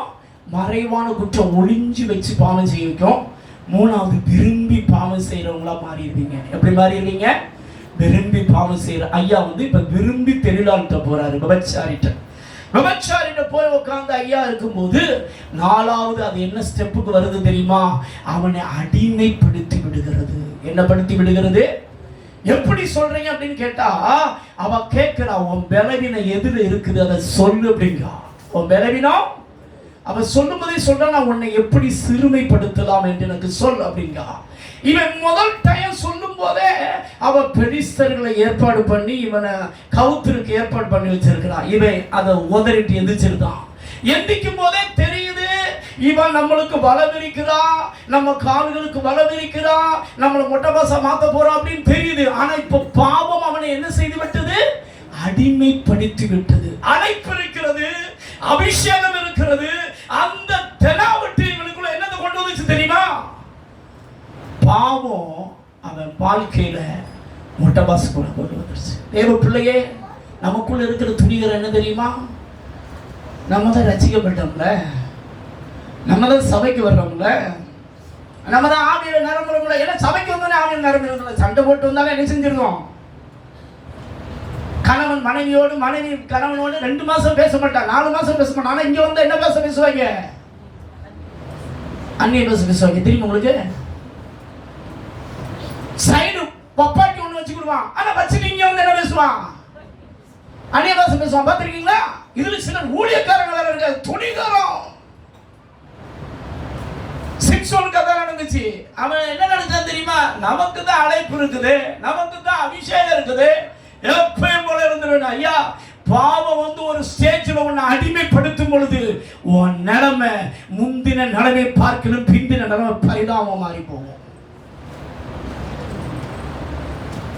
ஜாக்கிரதையா இருக்கக்கூடாது. உடனடியாக இயேசு கிட்ட ஒரு தப்பு பண்ணிட்டோமா ஃபுல் சரண்டர்ட் ஆயிரும். என்ன ஆயிரணும்? ஃபுல் சரண்டர்ட் ஆயிரும். உன்னால ஒரு காரியத்தை செய்ய முடியல அப்படின்னு உனக்கு தெரிஞ்சதுன்னா இயேசு கிட்ட ஓப்பனா பேசு. எல்லாத்தையும் ஓப்பனா பேசிடுறது. புரியுதா? உன் இருதயம் கடினமா இருக்கா? ஏசப்பட்ட போய் சொல்லுங்க, இருதயம் எப்படி இருக்கு தெரியுமா? ஆண்டவரே, கடினமாக இருக்குது, உணர்வு இல்லை, நான் ஏனோ தானு வாழ்றேன், ஆனா நான் இப்படி வாழ விரும்பல, நம்முடைய வசனத்தை இப்படி வாழ விரும்புகிற ஆண்டவரே, எனக்கு கிருபை தாங்க ஆண்டவரே. ஆண்டவர் எனக்கு சொன்ன, ஒரு மனிதனுக்கு நான் கிருபை தர வேண்டுமானால், நோட் பண்ணிக்கோங்க, ஒரு மனிதனுக்கு நான் கிருபை தர வேண்டுமானால் முதலாவது விரும்பணும். என்ன செய்யணும்? என்ன விரும்பணும்? பரிசுத்தமா வாழ விரும்பணும், தேவன் பயன்படுத்தணும் விரும்பணும், கர்த்தருக்காய் யூஸ் உள்ள ஒரு பாத்திரமா வாழணும் விரும்பணும். விரும்பாத எவனையும் கர்த்தர் பயன்படுத்த முடியாது. ஃபர்ஸ்ட் ஸ்டேஜ் விருப்பம். செகண்ட் ஸ்டேஜ் ஒன்னு அர்ப்பணிக்கணும். என்ன செய்யணுங்க? அர்ப்பணிக்கணும். எந்த காரியத்தை நீ விரும்புகிறாயோ அதற்கு நான் என்னை அர்ப்பணிக்கிறேன் ஆண்டவரே. என்ன செய்கிறேன்? அர்ப்பணிக்கிறேன். மூணாவது ஸ்டேஜ் ஆண்டவர் எனக்கு சொன்னா, கிருபை தாங்க ஆண்டவரே, கிருபை தாங்க ஆண்டவரே. இந்த பாவத்தை நான் என்ன செய்யக்கூடாது? செய்ய முதல்ல பரிசுத்தமாக விரும்பணும். பரிசுத்தமாய் நீ வாழ என்னை அர்ப்பணிக்கிறேன்னு சொல்லணும். மூணாவது ஸ்டேஜ், ஆண்டவர் எனக்கு கிருபை தாங்க அப்படின்னா, கர்த்தர் நீ எந்த நிலைமையில இருந்தாலும் அவர் தம்முடைய கரத்தை நீட்டி உன்னை தூக்கி உன்னை உன்னுடைய ஸ்தானத்தில் நிறுத்த அவர் வல்லவராக இருக்கிறார். அல்லேலூயா, அல்லேலூயா. அதனால தேவ பிள்ளையே, ஒவ்வொரு நாளும் தேவ சமூகத்துக்கு வரும்போது உன் பாத்திரம் அடைக்கப்பட்ட பிறகுதான் அபிஷேகத்தை கேட்கணும். ஒவ்வொரு நாளும் தேவ சமூகத்துக்கு வரும் பொழுது நீ உன்னை அலசி பார்க்கணும். உன் வாழ்க்கையில் ஏதாவது துவாரங்கள் இருக்குதா? நமக்கே தெரிஞ்ச துவாரங்கள் சில இருக்கும், நமக்கு தெரியாத துவாரங்கள் ஆவியானவருக்கு மட்டுமே தெரியும். அல்லேலூயா. யாருக்கு மட்டும்தான் தெரியும்? பரிசுத்த ஆவியானவர் தான் சகலத்தை அறிந்தவர். அதனாலதான் மூன்றாவது ஆவியில நிரம்பி பரிசுத்த ஆவியானவரே என் பாத்திரத்தில் இருக்கிற எல்லா விதமான கீறல் பகுதிகளை, ஓட்ட பகுதிகளை உள்ளும் புறமா என்ன செஞ்சிருங்க, அப்ப அடைச்சிருங்கன்னு நீங்க ஜெபிக்கும் பொழுது, ஆவியில நிரம்பும் பொழுது ஆவியானவர் அடைப்பார். அல்லேலூயா. இப்படி எவ்ரிடே இயேசுவின் ரத்தத்தால கழுவப்படணும், வேத வசனத்தால கழுவப்படணும், பரிசுத்த ஆவியினால் கழுவப்படணும். இது கழுவப்பட்ட பிறகு கர்த்தர் என்ன செய்வார் தெரியுமா? பழைய ஏற்பாட்டின்படியே பார்த்தீங்கன்னா, ஒரு மனிதன் ஆசாரியனிடத்தில் வரும் பொழுது அவனுடைய வலது கால் மடல்ல என்ன செய்வாங்கன்னா இயேசுவின் ரத்தத்தை பூசுவாங்க. ரெண்டாவது பெருவிரல்ல இயேசுவின் ரத்தத்தை, ஆட்டுக்குட்டியின் ரத்தத்தை பூசுவாங்க. மூணாவது பார்த்தீங்கன்னா காலில் என்ன செய்வாங்கன்னா ஆட்டுக்குட்டியின் ரத்தத்தை பூசுவாங்க. இது முடிச்ச பிறகுதான் எண்ணெயை பூசுவார்கள். அல்லேலூயா. அப்ப இயேசுவின் ரத்தத்தால நீ உள்ளும் புறமா கழுவி சுத்திகரிக்கப்பட்ட அடைத்த பிறகுதான் தேவனே உம்முடைய பரிசுத்த ஆவியினாலே நீ நிரப்போ. கிருபையின் மேல் கிருபை, பலத்தின் மேல் பலன், மகிமையின் மேல் மகிமை, வல்லமையின் மேல் வல்லமை. கர்த்தர் பாப்பா, நான் இவனுக்கு கிருபையை கொடுக்கிறேன், அதை காத்துக் கொள்கிறானா? நான் இவனுக்கு மகிமையை கொடுக்கிறேன், காத்துக் கொள்கிறானா? நான் இவனுக்கு பலத்தை கொடுக்கிறேன், காத்துக் கொள்கிறானா? எந்த ஒரு மனிதன் கர்த்தருக்கு பயன்பட வேண்டும் என்று விரும்புகிறானோ, எந்த மனிதன் கர்த்தர் கொடுக்கிற அபிஷேகத்தில் கொஞ்சத்தில் உண்மையா இருக்கானோ, அவனை மட்டுமே கர்த்தர் எடுத்து பயன்படுத்த முடியும். மற்ற எந்த மனிதனும் பயன்படுத்த முடியாது. நீ உன்னை நிதானிச்சு பாரு. நீ ரட்சிக்கப்பட்ட நாள்ல நீ எப்படி இருந்த? நீ அபிஷேகம் பெற்ற நாள்ல எப்படி இருந்த? நீ யாருக்காவது சுவிசேஷம் சொன்னா யாரும் ரட்சிக்கப்பட்டுமா? பார்த்திருக்கியா? இப்ப நீ யாருக்கு சுவிசேஷம் சொன்னா எவனும் ரட்சிக்கப்படுறது இல்லை. இப்ப நீயே சுவிசேஷம் சொல்ல என்ன செய்யறது இல்லை, விரும்புறது இல்லை. எஜமானன் உன்னை பயன்படுத்த முடியல. எஜமானன் என்ன செய்ய முடியல? பயன்படுத்த. காரணம் என்ன? உன் பாத்திரத்துல என்ன வந்துருச்சு? ஓட்ட வந்துருச்சு. வேதம் சொல்லுகிறது, எபிரேயர் எழுதின நிருபம் 12ஆம் அதிகாரம் 14, 15, 16 வாசிங்க பார்க்கலாம். கீப்ரு chapter 12 verse 14, 15, 16. யாவரோடும் சமாதானமாய் இருக்கவும் பரிசுத்தமுள்ளவர்களாய் இருக்கவும். இனி யாவரோடு சமாதானம் இல்லைன்னா உன் பாத்திரத்தில் என்ன உண்டாயிரும் தெரியுமா? ஓட்ட உண்டாயிரும். சின்ன டாட்டு தான், மறந்துடாத. நீ இங்கிருந்து பெற்ற அபிஷேகத்தை சாத்தா என்ன செய்யணும் அப்படின்னா, வீட்டுக்கு போனோடனே யாராவது உன்னை லொல்லுன்னு பேசும்படி வைப்பாங்க. நீ லொல்லுன்னு பேசிட்ட மொட்டை பாச மாறிடுவ. ஜாக்கிரதை. புரியுதா? எப்படி இருக்கணும்? நீடிய பொறுமை. அது எந்த கடையில் விற்கிது ஃபர்ஸ்ட் அப்படின்னு நிறைய பேர் கேட்குறான். எந்த கடையில் விற்கிறதுமா? ரட்சிக்கப்பட்ட கடையில் விற்கிது. எந்த கடையில் விற்கிது? அபிஷேகத்திட்ட காத்துக்கிட்ட கடையில் விற்கிது. எந்த கடையில் விற்கிது? அந்த காத்துக்கிட்ட கடையை மட்டும் பார்த்து, ஏங்க அப்பா மோன்சியா கூட்டத்துக்கு போனா எப்படி இருக்கு தெரியுமா? எப்படா இருக்குது? போயிட்டு வந்தாலே ஒரே விடுதலை தான். போயிட்டு வந்தாலே அவர் கனி கொடுக்கிறாரா, அந்த கனியை நான் சாப்பிட்றேனா ரொம்ப சந்தோஷம். நீ கனி கொடுக்குறியாடா? ஏய், ஒன்னு எதுக்கு கர்த்தர் அபிஷேகம் பண்ணியிருக்காரு நான் கேட்கிறேன். நிறைய பேருக்கு பார்த்தீங்கன்னா, வா நம்ம மோன்சியா கூட்டத்திற்கு இந்த வருடம் போனேன், நீ அடுத்த வருடமா, அடுத்த வருடமா, அடுத்த வருடமா. ஏன் அவர் கனி கொடுக்கிற ரொம்ப சந்தோஷம். நீ என்னமா கொடுக்குற? முள்ளு கொடுக்குற. உன் பக்கத்தில் எவனாவது ஒட்ட முடியுதா? சொல்லுங்க சார். பார்த்துக்காரே ஒட்ட முடியல, உன் மனைவியே ஒட்ட முடியல, உன் பிள்ளையே ஒன்ன ஒட்ட முடியல. அம்மாவா ஐயோ அப்படின்னு எஸ்கேப் போய் ஓடி போயிருந்தாங்க பிள்ளைய. அப்பாவா எஸ்கேப். பாஸ்டர் எங்க அப்பா அம்மா பேச மாட்டேன் என்று விட்டுறா. பேசாதீங்க பாஸ்டர், மற்ற யார் சொன்னாலும் நான் கேட்கிறேன் அப்படின்னு பார்த்தீங்க பிள்ளைய. பார்த்துருக்கீங்களா? ஹலோ, மற்றவங்களை பெருசா பேசுறதுக்கு கர்த்தர் உன்னை அழைக்கல. அவரை பயன்படுத்துகிற கர்த்தர் உன்னையும் பயன்படுத்த விரும்புகிறார். எந்த மனிதனையும் கர்த்தர் நோக்கம் இல்லாமல் ரட்சிக்கவும் இல்லை, அபிஷேகம் பண்ணவும் இல்லை. நீ இந்த சபைக்கு பிரயோஜனமாக இருக்கும்படி தான் கர்த்தர் உன்னை ரட்சித்து இருக்கிறார், உன்னை அபிஷேகம் பண்ணி இருக்கிறார். கர்த்தர் உன்னை பயன்படுத்த விரும்புகிறார். கர்த்தரை பயன்படுத்த வேண்டும் என்றால் உன் பாத்திரம் அடைக்கப்பட்டதாக இருக்க வேண்டியது very very very very important. அல்லேலூயா. நீ ஒவ்வொரு நாளும் பாத்திரத்தை அடைக்கிறதுல கவனமா இருக்கணும். ஒவ்வொரு நாளும் கர்த்தர் கொடுக்கிற கிருபையை காத்து கொள்றதுல கவனமா இருக்கணும். ஒவ்வொரு நாளும் கர்த்தர் கொடுக்கிற அபிஷேகத்தை காத்து கொள்றதுல கவனம். நீ செல்போனை பார்த்த கொஞ்ச நேரம் தான், நீ மணிக்கணக்கா இங்க உட்கார்ந்து ஜெபம் பண்ணுவ, அபிஷேகத்துல நிரம்புவ. நீ வீணானதை பார்த்தேன்னு வச்சுக்கோங்க, அந்த கிருபை உன்னை விட்டு என்ன செஞ்சு தெரியுமா, விலகி போயிடும். சாத்தானுக்கு தெரியும் இது ஓட்ட பாத்திரமா இல்ல அடைக்கப்பட்ட பாத்திரமானு. சாத்தானுக்கு நல்லா தெரியும், உனக்கு தான் தெரியல. புரியுதா? இயேசுவை சாத்தான் சோதிச்சான் 40 நாட்கள். ஆனா இயேசு கிறிஸ்து சோதிக்கும் போது நேருக்கு நேரம் வந்து நின்னான். ஆனா இயேசு கிறிஸ்து 40 நாள் ஃபாஸ்டிங் முடிச்சுட்டு ஜெபம் பண்ணிட்டு அங்க ஃபீல்டுக்கு போறாரு பாருங்க. சாத்தான் இயேசுவை பார்த்தோன்னு நடுங்குறான். இயேசுவே, என்னை வேதனைப்படுத்தாதபடிக்கு ஜீவனுள்ள தேவன் பேரில் உங்களிடத்தில் என்ன செய்கிறேன், வேண்டுகிறேன் அப்படின்னு. ஏன்? அவர் மேல் இருக்கிற அபிஷேகத்தை யார் பார்த்தா? சாத்தான் பார்த்தா. அவன் அபிஷேகம் இருக்குதா? அபிஷேகம் தான் ஒரு மனுஷனை உயர்த்தும். நான் சொன்னேன், ஞானஸ்தானம் என்பது வேற, அபிஷேகம் என்பது வேற. சரிதானா? நீ இந்த அந்நிய பாஷை பேசிட்டு நான் அபிஷேகம் பேசக்கூடாது. அந்நிய பாஷை பேசுறது பரிசுத்தம் ஞானஸ்தானம் முதல் ஸ்டெப்பு. ரெண்டாவது ஸ்டெப்பு, நீ அதில் தொடர்ந்து உண்மையா ஜெபம் பண்ணி ஒழுங்கா ஆண்டவர்கிட்ட எப்பெல்லாம் சபைக்கு வர்றையோ, சபை கூடி வருதலை சிலர் விட்டு விடுவது போல நீங்க என்ன செய்யக்கூடாது. ஏன்னா சபையில தான் கர்த்தர் என்றென்றைக்கு என்ன கொடுக்கிறார் தெரியுமா? அது ஆரோனுடைய சிரசை மேல் ஊற்றப்படுகிற ஆனந்த தைலத்துக்கு. சங்கீதம் 133 வீட்டில் போய் வாசிங்க. ஆனந்த தைலத்துக்கு ஒப்பா இருக்குது. அது அவன் தாடியில வடுகிறதும் எருமோன் மேலும் சீயல் மலைகள் மேலும் வடுகிறதுக்கு ஒப்பா இருக்குன்னு சொல்லிட்டு ஃபைனலா கர்த்தர் சொல்றாரு, அந்த அபிஷேகம் என்ன செய்யும் அப்படின்னா, அங்கே என்றென்றைக்கு தேவன் ஆசீர்வாதத்தையும் ஜீவனையும் கட்டளையிடுகிறார். அல்லேலூயா. சபைக்கு வரும்போது என்ன நடக்குது அப்படின்னா, அந்த spiritual blessing and physical blessing ரெண்டையும் கர்த்தர் எங்க தர்றாருன்னா சபையில தான் தர்றாரு. அதனால ஒழுங்கா சபைக்கு வர வேண்டிய நேரம் என்ன செய்யணும் தெரியுமா, வரணும். ஆனா சிலர் பார்த்தீங்கன்னா அசால்ட்டா 10 மணிக்கு தானே ஆரம்பிக்கங்க, ஆரம்பிச்சுட்டு போறாங்க.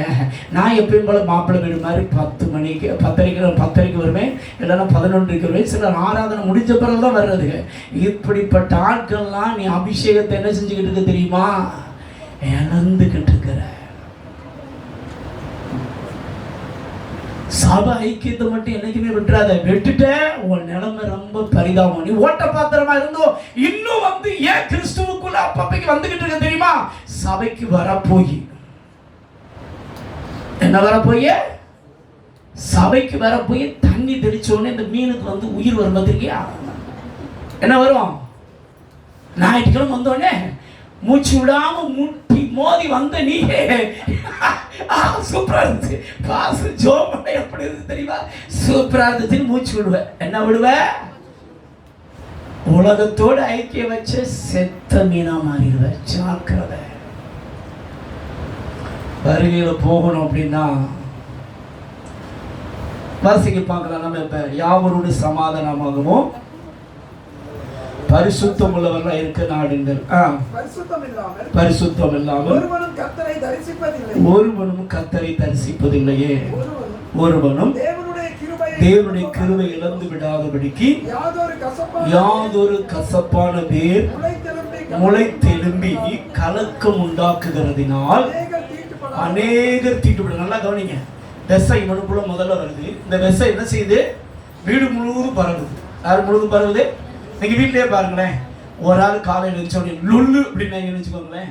இந்த அமைதியா இருந்த ஆத்மா என்ன செய்ய தெரியுமா உங்களுக்கு? என்ன நீ மட்டும் தான் லொல்லுன்னு சொல்லியா? நான் என்ன செய்வேன்? லொல்லு அப்படிங்கும். அதுக்கு பார்த்தீங்கன்னா அதுவும் லொல்லு அப்படிங்கும். அடுத்து வீடே பார்த்தீங்கன்னா பார்த்துருக்கீங்களா? இதுதான் கசப்பு விதை. என்ன செய்யுது? நல்லா கவனிச்சுக்கோங்க. உன் வாழ்க்கையில மன்னியாத தன்மை இருந்துச்சு, நீ பெற்ற கிருபையெல்லாம் அப்படி ஓட்ட பாத்திரமா என்ன செஞ்சிடும்? ஒழுகி போயிடும். புரியுதா? கசப்பு இருந்துச்சு, கிருபை இழந்துருவேன். நல்லா கவனிங்க. ரட்சிக்கப்படும் போதுதான் கிருபை இலவசம். அடுத்து கிருபை இலவசம்லாம் கிடையாது. நிறைய பேர் தப்பா நினைச்சுக்கிட்டு இருக்காங்க. அடுத்தெல்லாம் வந்து நீ தாழ்மையா இருந்தனா அதுக்கு ஒரு கிருபையை தருவார், சோத்திரம் பண்ணினா அதுக்கு ஒரு கிருபையை தருவார், ஜெபித்தா அதுக்கு ஒரு கிருபையை தருவார். சொல்றது புரியுதா? ரட்சிக்கப்பட்ட கிருபையை வச்சு லைஃப் லாங்கா வண்டியை ஓட்டிடலாம்னு கனவு கூட என்ன செய்யாத, பார்க்காத. நாட்கள் நம்ம ஆட்கள் பார்த்தீங்கன்னா அந்த ரட்சிக்கப்பட்ட கிருபை வச்சுட்டு கிருபை போதுமே கிருபை போதுமே மண்டையில ஓங்கி ஒரு பொட்டு வைக்கணுங்க. நாட்டில் நிறைய பேர் இப்படி டிம் அடிச்சுட்டு ஓடுறாங்க. ஹலோ, பாத்திரத்தில் என்ன இருக்கணும் சார்? என்ன இருக்கணும்? என்ன இருக்கணும்? என்ன இருக்குதா? சமைக்கிற போது இருக்கிறதா இருக்கு மாஸ்டர். ஆனால் வீட்டுக்கு போனா எந்த மாற்றம் இல்லை மாஸ்டர். பலூன் மாதிரி இங்கே ஊதுனேன், அங்கே பொண்ணு போட்டு மாஸ்டர். எப்படி பலூன் மாதிரி ஊதுனாங்களாம், அங்கே போனேன் என்ன ஆகலாம்? கசப்பு வந்துருச்சு, கிருபை வந்துருச்சா? கருத யாதொரு கசப்பான வேர் முளை திரும்பி கலக்கம் உண்டாக்குகிறதுனால் அநேகர் தீட்டுப்படாதபடிக்கு உனக்குள் இருக்கிற விஷ கிருமி மற்றவங்களுக்குள்ள பாஞ்சிடும். Very careful. அபிஷேகம் பாயணுமே, கிருபை பாயணுமே, எது பாயக்கூடாது?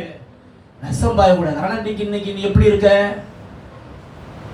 நீ நுள்ளு பேசி வீட்டு ஆட்கள் இப்ப எப்படி பேசுறாங்க சொல்லுங்க. ஒரு காலத்துல இதே ஆத்துமா எனக்கு ஜோம் பண்ணாதது எதிர்பார்ப்போடு ஏங்கி உட்கார்ந்துருக்காங்க. இப்ப இதுங்களா ஜோம் பண்றாங்க, எஸ்கேப் அப்படின்னு ஓடுற ஆட்களா இருக்காங்க. ஹலோ, சரி வாசிங்க தொடர்ந்து. ஒருவனும் வேசிக்கல்லனாகவும் வேசித்தனம் பண்ணாலும் பாத்திரத்தில் என்ன உண்டாயிரும்? இன்னைக்கு வேசித்தனம் வந்து பிராக்டிக்கலா பண்ண அவசியம் இல்லை. மத்திய 5:28 ஒரு ஸ்திரியை இச்சையோடு பார்க்கிற எவனும் தன் இருதயத்தில் என்ன செய்து விட்டான்? விபச்சாரம் பண்ணி விட்டான். பைபிள் போட்டிருக்கோம். ஒரு ஸ்திரீ மட்டுமல்ல, ஒரு ஆணை இச்சையோடு பார்த்தாலும் நீ என்ன பண்ற? விபச்சாரம் என்று அர்த்தம். இன்னைக்கு கண்களில் நிறைய பேருக்கு பார்த்தீங்கன்னா ஈச்சை நிரம்பி இருக்குது. யாரை பார்த்தாலும் கெட்ட சிந்தனை வருது, கணக்கே கிடையாது. ஏன்னா இப்போ செல்போனில் பார்த்தீங்கன்னா கன்றாவியை பார்த்து பார்த்து எவனுக்குமே நல்ல புத்தி என்ன செய்ய மாட்டேங்குது, இருக்க மாட்டேங்குது. தயவுசெய்து சொல்கிறேன், உன் சிந்தனையில் பரிசுத்தம் இல்லை அப்படின்னா நீ கிருபை இழந்துருவ. Very careful. என்ன திறந்துருவீங்க? சங்கீதம் 66, 18, 19, 20 என் இருதயத்தில் அக்கிரம சிந்தை கொண்டிருந்தேனானால் தேவன் எனக்கு செவி கொடார். மெய்யாய் தேவன் எனக்கு செவி கொடுத்தார். என் ஜெபத்தை தள்ளாமலும் தமது கிருபை என்னை விட்டு விளக்காமல் இருந்த தேவனுக்கு சோத்திரம் அப்படிங்க. அப்ப நல்லா கவனிக்கணும். உனக்குள்ள வீணான சிந்தனை இருந்துச்சு அப்படின்னா, அக்கிரம சிந்தனை இருந்துச்சு அப்படின்னா உன் பாத்திரத்தில் ஓட்டை இருக்குன்னு அர்த்தம். என்ன இருக்குது?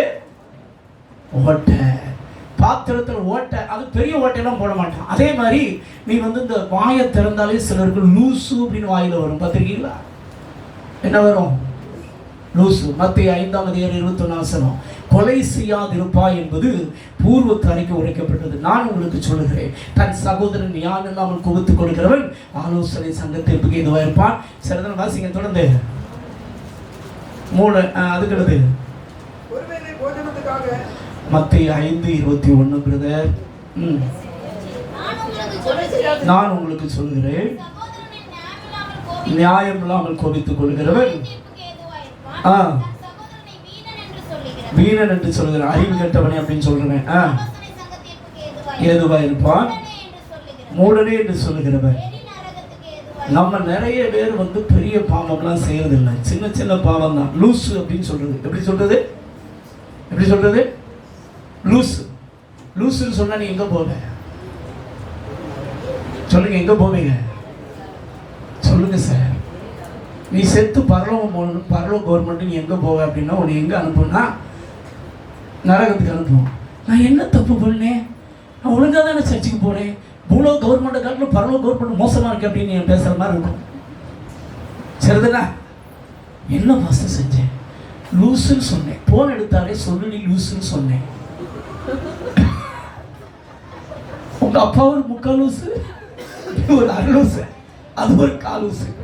இப்படி சொன்னா நீ என்ன பாத்திரம்? சொல்லுங்க சார், சொல்லுங்க. கர்த்தர் உன்னை பயன்படுத்த முடியுமா? ஏன்னா நீ கொலைகாரன். பழைய ஏற்பாட்டில் கத்தி எடுத்து குத்தினாதான் கொலை. புதிய ஏற்பாட்டில் லூசுன்னு சொன்ன நீ யாரு தெரியுமா? கொலைகாரன். கொலைகாரனுக்கு மேல அபிஷேகம் இருக்குமா? கொலைகாரன் மேல கிருபை தங்கி இருக்குமா சார்? கொலைகாரன் மேல வல்லமை இருக்குமா? சொல்லுங்க, கொலைகாரன் பரலோகம் போக முடியுமா? இப்ப நிறைய பேருக்கு என்ன யோசனை, எப்படிப்பட்ட லிஸ்ட்ல வந்துட்டோம் அப்படிங்கிற மாதிரி உண்மையெல்லாம் வெளிச்சமாயிருச்சோ அப்படின்னு தோணுதோ. ஆண்டவர் உங்ககிட்ட பேசுறாருன்னா உங்களை நேசிக்கிறாருன்னு அர்த்தம். அல்லேலூயா. உங்களை சரி பண்ணி கர்த்தர் பயன்படுத்த போறாருன்னு அர்த்தம். அல்லேலூயா. ஆண்டவர் சொல்லும் போதே என்ன செஞ்சிடணும்? சரி பண்ணிடணும். அல்லேலூயா. என்ன பண்ணிடணும் சார்? சரி பண்ணிடணும். சரி பண்ணுவீங்களா இல்லை சரி பண்ணுவீங்களா? சரி பண்ணா வருகையில் என்ன செய்யலாம்? போகலாம். இல்லைன்னா என்ன செய்ய முடியாது? போக முடியாது. என்னாகமோ 19ஆம் அதிகாரம் 2ஆம் வசனம் வாசிங்க பார்க்கலாம். என்னாகமோ 19ஆம் அதிகாரம் 2ஆம் வசனம். கர்த்தர் கற்பித்த நியாயப்பிரமாணமாவது இன்னொரு வாசிங்க. பழுதற்றதும் ஊனமில்லாததும் நுகத்தடிக்கு உட்படாதுமாகிய சிவப்பான ஒரு கிடாரியை என்னிடத்தில் கொண்டு வரும்படி இஸ்ரவேல் புத்திரருக்கு சொல்லுங்க. நல்லா கவனிங்க. சிவப்பு கிடாரி அப்படின்னா நம்ம தமிழ் பாசையில சொல்ல போனா சிவப்பு மாடு. என்னதுங்க? சிவப்பு மாடை தேவனுக்கு என்ன செய்வாங்கன்னா பலி செலுத்துவாங்க. பழைய ஏற்பாடுல நியாயப்பிரமாண காலத்துல. இப்ப நியாயப்பிரமாண காலம் முடிவுக்கு வந்தது. எப்பொழுது என்றால் இயேசு கிறிஸ்து சிலுவையில நமக்காய் மரித்து உயிர் தெழுந்த பிறகு கிருபையின் காலம் ஸ்டார்ட் ஆச்சு. நியாயப்பிரமாண காலம் ஸ்டாப் ஆச்சு. நியாயப்பிரமாண காலத்திலே சிவப்பு கிடாரியை பலி செலுத்த வேண்டும். அங்கே தேவாலயம் இருந்தது, அங்க பலிபீடம் இருந்தது, அங்கே பலி செலுத்தக்கூடிய பொருளும் இருந்தது. பலி செலுத்தி கொண்டிருந்தார்கள். இப்ப இயேசு மத்திய ஆகாயத்துல வரப்போகிறார். ரகசிய வருகை, அடுத்து பகிரங்க வருகை. இந்த ரகசிய வருகைக்கு முன்பாக என்ன நடக்கும் அப்படின்னா, இந்த இஸ்ரவேல் ஜனங்களுக்கு பலபடிக்கு நியாயப்பிரமாணத்தின் காலத்தை கர்த்தர் கொடுப்பார். எந்த காலத்தை கொடுப்பாரு? நியாயப்பிரமாண காலம். இந்த நியாயப்பிரமாண காலத்தை கொடுக்கும்போது பலபடிக்கும் தேவாலயம் கட்டப்படும், பலபடிக்கும் பலிபீடம் கட்டப்படும், பலபடிக்கும் பலி செலுத்தக்கூடிய பொருள் உருவாகும், பலபடிக்கு அதை பலி செலுத்துவதற்கு ஆசாரியர்கள் இருப்பார்கள். யார் இருப்பார்கள்? ஆசாரியர்கள் இருப்பாங்க. இப்ப என்ன நடந்தது அப்படின்னா 2025 ஜூன் மாதம் பார்த்தீங்கன்னா ஜூன் 8ஆம் தேதி என்ன பண்ணியிருக்காங்க அப்படின்னா, இந்த சிவப்பு கிடாரிய நம்ம இஸ்ரவேல் தேசத்துல பார்த்தீங்கன்னா ஒரு பலிபீடத்தை கட்டி இஸ்ரவேல் ஜனங்கள் வனாந்தரத்துல வந்து ஆசரிப்பு கூடாரத்தை நிறுவனாங்க அப்படின்னு சொல்லக்கூடிய ஒரு கணிப்புல ஒரு இடத்துல ஒரு பலிபீடத்தை கட்டி இந்த சிவப்பு கிடாரி பார்த்தீங்கன்னா கிட்டத்தட்ட முதல் நூற்றாண்டுல காலியா போச்சு. அந்த சிவப்பு கிடாரி, சிவப்பு மாடு, சுருக்கமா சொல்றாங்க சிவப்பு மாடு அப்ப காணாம போனது. அதுக்கு அடுத்து மாடே கிடையாது. இவங்க என்ன செஞ்சாங்கன்னா, முதலாவதாக இஸ்ரவேல் ஜனங்கள் 1948ல அவங்க என்ன செஞ்சாங்கன்னா இஸ்ரவேல் தேசத்துக்குள்ள வந்தாங்க. இஸ்ரவேல் தேசத்துல வந்து இவங்களுக்கு தேவனுக்கு பலி செலுத்தின ஆசை. ஆனா அதுக்காக என்னென்னமோ ட்ரை பண்ணாங்க. சிவப்பு மாடை உருவாக்குறதுக்காக 2008ல பாத்தீங்கன்னா அவங்க ஒரு சிவப்பு மாடை உருவாக்கிட்டாங்க. ஆனா அந்த சிவப்பு மாடு, சிவப்பு கிடாரியில ஒரு சின்ன முடி கூட வெல்ல முடியும், மற்ற முடிய என்ன செய்யக்கூடாது? ஜாயம் பண்ணக்கூடாது. அப்படி இருந்தா தான் அதை பலி செலுத்த முடியும். அதனால அவங்க ட்ரை பண்ணி பார்த்தாங்க. 2008 2018 இவ்வளவு ட்ரை பண்ணி எல்லாம் ஃபெயிலியர் ஆச்சு. ஆனா 2025ல ஒரு பழுதும் இல்லாத ஒரு சிவப்பு கிடாரியை அவர்கள் உண்டாக்கி விட்டார்கள். அல்லேலூயா. அவங்க உண்டாக்குனா எனக்கு என்ன பஸ் அப்படிங்களா? மேட்ரு இருக்கு சார், கவனிங்க. சரிதானா? அதுக்கடுத்து லேவி கோத்திரத்தை சேர்ந்த ஆசாரியன் தான் பலி செலுத்தணும். யார் பலி செலுத்தணும்? லேவி கோத்திரத்தை சேர்ந்த ஆசாரியன். யாருமே வந்து இஸ்ரவேல் தேசத்துக்கு 2025 ஆரம்பம் வரைக்கும் யாருமே வரல. இவங்க உலகம் முழுது தேடிக்கிட்டே இருந்தாங்க. ஆனா ஜூன் மாதத்துல என்ன செஞ்சாங்கன்னா, லேவி கோத்திரத்தை சேர்ந்த ஒரு ஆசாரியனை கண்டுபிடிச்சு இஸ்ரவேல் தேசத்துக்கு கொண்டு வந்துட்டாங்க. அல்லேலூயா. இப்ப பலி பொருளும் ரெடி ஆயிருச்சு, பலி செலுத்தக்கூடிய ஆசாரியரும் ரெடி ஆயிட்டான். அடுத்து பலிபீடத்தை கட்டி ஜூன் 8ஆம் தேதி பலியும் செலுத்தி விட்டார்கள். என்ன செய்து விட்டார்கள்? இப்ப இஸ்ரவேல் தேசம் என்ன சொல்லுது அப்படின்னா, நாங்க இப்ப இருக்கிறது பாத்தீங்கன்னா அங்க இருக்கிற இந்த தேவாலயம், சாலமோன் கட்டின இடத்துல தேவாலயம் இருக்க வேண்டிய இடத்துல முஸ்லிம் கட்டினதான கல்மாடம் என்று சொல்லக்கூடிய அந்த டெம்பிள் இருக்கு. சொல்றது புரியுதா? இப்ப இதை இணைச்சிட்டு எதை கட்டணும்? தேவாலயத்தை கட்டணும். தேவாலயத்தை கட்ட அனுமதி கொடுப்பது யாருன்னு கேட்டா அந்திகிறிஸ்து. அப்ப இந்த தேவாலயத்தை கட்ட நேரத்துல இயேசு கிறிஸ்துவின் ரகசிய வருகை என்ன செய்யும்? இருக்கும். இப்ப நீங்க நாம கவனிக்க வேண்டியது காரியம் என்ன அப்படின்னா, இப்ப இவங்க சொல்றாங்க, இப்ப இருக்கிற நம்ம இஸ்ரவேல் பிரதமர் சொல்றாரு, நாங்கள் தேவாலயத்தை கட்டுவதற்கு எல்லா உபகரணங்களையும் ரெடி பண்ணி வச்சுட்டோம், எங்களுக்கு ரொம்ப நாள் தேவையில்லை, 24 hours கொடுத்தீங்கன்னா போதும் தேவாலயத்தை கட்டி முடிச்சிருவோம். எவ்வளவு நேரத்துல? நல்லா கவனிக்கணும். இயேசு கிறிஸ்து வாழ்ந்த நாட்கள்ல சீசர்கள் கேட்காங்க, இந்த தேவாலயத்தை கட்டுறதுக்கு 40 வருஷத்துக்கு மேல என்ன செஞ்சு ஆயிடுச்சு அப்படிங்காங்க. 44 வருஷத்துக்கு மேல ஆயிடுச்சு. ஆனா இப்ப இவங்க சொல்றாங்க எவ்வளவு நேரத்துல கட்டி முடிச்சிருவாங்கன்னா, நல்லா கவனிக்கணும். இப்ப ஆசாரியன் ரெடி, பலிபொருளும் ரெடி, பலிபீடமும் ரெடி, தேவாலயத்தை கட்டுறதுக்கு எல்லாமே ரெடி ஆயிடுச்சு. இப்போ ஒண்ணே ஒண்ணுதான் தடை. என்ன தெரியுமா? இயேசு கிறிஸ்துவின் ரகசிய, அவருடைய ரகசிய வருகை வந்த அடுத்த வினாடி என்ன நடக்கும் அப்படின்னா, அந்தி கிறிஸ்து தன்னை காட்டுவான். இந்த முஸ்லிம் கல்மானை இடிக்கப்படும், அங்கே தேவாலயம் என்ன செய்யப்படும்? கட்டப்படும். இப்பயே இந்த இஸ்ரேல் தேசத்துல இப்ப இருக்கிற பிரதமர் என்ன பண்ணிருக்காரு அப்படின்னா, நல்லா கவனிக்கணும். தேவாலயம் என்பது எருசலேம்ல மட்டும்தான் இருக்கும். ஜெபாலயம் என்பது ஒவ்வொரு ஊர்லயும் இருக்கும். ஓகே, தேவாலயம்ங்கிறது எங்க இருக்கும்? எருசலேம்ல மட்டும்தான். ஜெபாலயம்ங்கிறது நம்ம ஊர்ல உட்கார்ந்து சனிக்கிழமை ஜெபம் பண்ணுவாங்க, அது வேற. இப்ப இவங்க கட்டுறது எதைத்தான் பிரயாசப்படுறாங்க? தேவாலயத்தை கட்டுவதற்காக. தேவாலயத்தை கட்டுவது மட்டுமல்ல, தேவாலயத்தில் தேவனுக்கு பழைய ஏற்பாட்டு முறைமையின்படி என்ன செய்ய வேண்டும்? பலி செலுத்த வேண்டும். இந்த இவங்களுக்கு எப்ப கர்த்தர் இந்த காலத்தை ஸ்டார்ட் பண்ணுவார்னா, உபத்திரவ காலம் 7 ஆண்டுகள். எந்த ஆண்டுகள்ங்க? உபத்திரவ காலத்துல தான் பலபடிக்கு இவங்க கையில நியாயப்பிரமாணத்தின் காலம் என்ன செய்யப்படுது? கொடுக்கப்படுது. நியாயப்பிரமாண காலம் வரும் பொழுது சபை இந்த பூமியில இருக்காது. யார் இருக்காது மாட்டான்? அப்ப நல்லா கவனிக்கணும். இயேசுடைய ரகசிய வருகை வந்து எந்த நேரமும் இருக்கலாம். இப்ப எல்லாமே ரெடி. என்னதுங்க? அது மட்டுமல்ல, இவங்க என்ன போட்டிருக்காங்க தெரியுமா? ஒவ்வொரு ஊர்லயும் தேவாலயம் செல்வதற்கான வழி அப்படின்னு போர்டே பெருசா போட்டு வச்சுட்டான். இன்னும் தேவாலயம் வரல, நல்லா கவனிக்கணும். ஆனா அவங்க அந்த எருசலேம்ல அந்த கல்மாடத்தை நோக்கி என்ன போட்டிருக்காங்க தெரியுமா? ஸ்ட்ரீட்டுக்கு என்ன போட்டிருக்காங்கன்னா, தேவாலயம் செல்லும் வழி, தேவாலயம் செல்லும் வழின்னு பெரிய போர்டாவே அம்புக்குறி போட்டு எல்லாம் ரெடி ஆயிடுச்சு. இப்ப எல்லாமே ரெடியா இருக்குது. நல்லா கவனிக்கணும். எல்லாம் ரெடியா இருந்தா எனக்கு என்ன பஸ் அப்படிங்கயா? எல்லாம் ரெடியா இருக்குன்னா ஒன்னே ஒண்ணுதான் தடை. இயேசு கிறிஸ்துவின் ரகசிய வருகை வந்துருச்சு அப்படின்னா அவன் டியூட்டி ஸ்டார்ட் ஆயிரும். யார் டியூட்டி? நியாயப்பிரமாண காலம் என்ன ஆயிரும்? ஸ்டார்ட் ஆயிரும். அப்ப இயேசுடைய ரகசிய வருகை வருவதற்கு இப்ப எல்லாமே எப்படி இருக்குது? ரெடியா இருக்கு. இஸ்ரவேல் ஜனங்களை குறிக்கிறதுக்கு 3 வகையான மரங்களை ஆவியானவர் பைபிள் எழுதி வச்சிருக்காங்க. மத்திய 24 நீங்க வாசித்து பார்த்தீங்கன்னா, முதலாவதாக இஸ்ரவேல் தேசத்தில் அத்தி மரம் துளிர் விடும் போது அப்படிம்பாரு. என்னுடைய வருகைக்கு அடையாளம் என்னது? அத்தி மரம் துளிர் விடும் போது அப்படிம்பாரு. அத்தி மரம் என்றால் அரசியல் வாழ்க்கை. அத்தி மரம் என்றால் என்னதுங்க? அரசியல் வாழ்க்கை. அவங்களுக்கு எப்ப ஸ்டார்ட் ஆச்சுன்னா, முதல் நூற்றாண்டுல கிபி 70ல உலகம் முழுவதும் சிதறடிக்கப்பட்ட யூதர்கள் 20ஆம் நூற்றாண்டுல தான் என்ன செஞ்சாங்கன்னா, 1948ல இஸ்ரவேல் என்ற ஒரு தேசம் என்ன செஞ்சா தொழில் விட்டுச்சு. அல்லேலூயா. அவங்களுடைய அரசியல் வாழ்க்கை ஸ்டார்ட் ஆச்சு. அடுத்து அவங்களுக்கு இன்னொரு இஸ்ரவேல் தேசத்துக்கு கர்த்தர் வந்து ஒரு மரத்தை வச்சிருக்காரு. என்ன? திராட்சை செடி. என்னதுங்க? இஸ்ரவேல் ஜனங்களுக்கு கர்த்தர் பயன்படுத்தும் போது திராட்சை செடின்னு ஆரம்பிப்பார். திராட்சை செடி என்பது குடும்ப வாழ்க்கை. என்ன வாழ்க்கை? ஆரம்பத்திலே பார்த்தீங்கன்னா ஒழுங்கா அவங்க என்ன செஞ்சாங்கன்னா, அரசியல் வாழ்க்கை ஸ்டார்ட் ஆன உடனே உலகம் முழுவதும் சிதறியிருந்த யூதர்கள் அந்த 1948 இருந்து இப்ப வரைக்கும் பார்த்தீங்கன்னா இன்னும் வரைக்கும் வந்து கொண்டே இருக்கிறார்கள். அவங்க குடும்ப வாழ்க்கை இப்ப கிளீனா தான் என்ன செஞ்சுக்கிட்டு ஓடிக்கிட்டு இருக்கு. அல்லேலூயா. அடுத்து இப்ப வர வேண்டியதுன்னா ஒலிவ எண்ணெய், ஒலிவ மரம். என்ன மரங்க? ஒலிவ மரம்ங்கிறது எது காட்டுனா? ஆவிக்குரிய வாழ்க்கை. எதை காட்டுது? இப்ப கர்த்தர் ஆவிக்குரிய வாழ்க்கை தரணும் அப்படின்னா அதுதான் நியாயப்பிரமாண காலம் ஸ்டார்ட் ஆகணும். என்ன காலம் ஸ்டார்ட் ஆகணும்?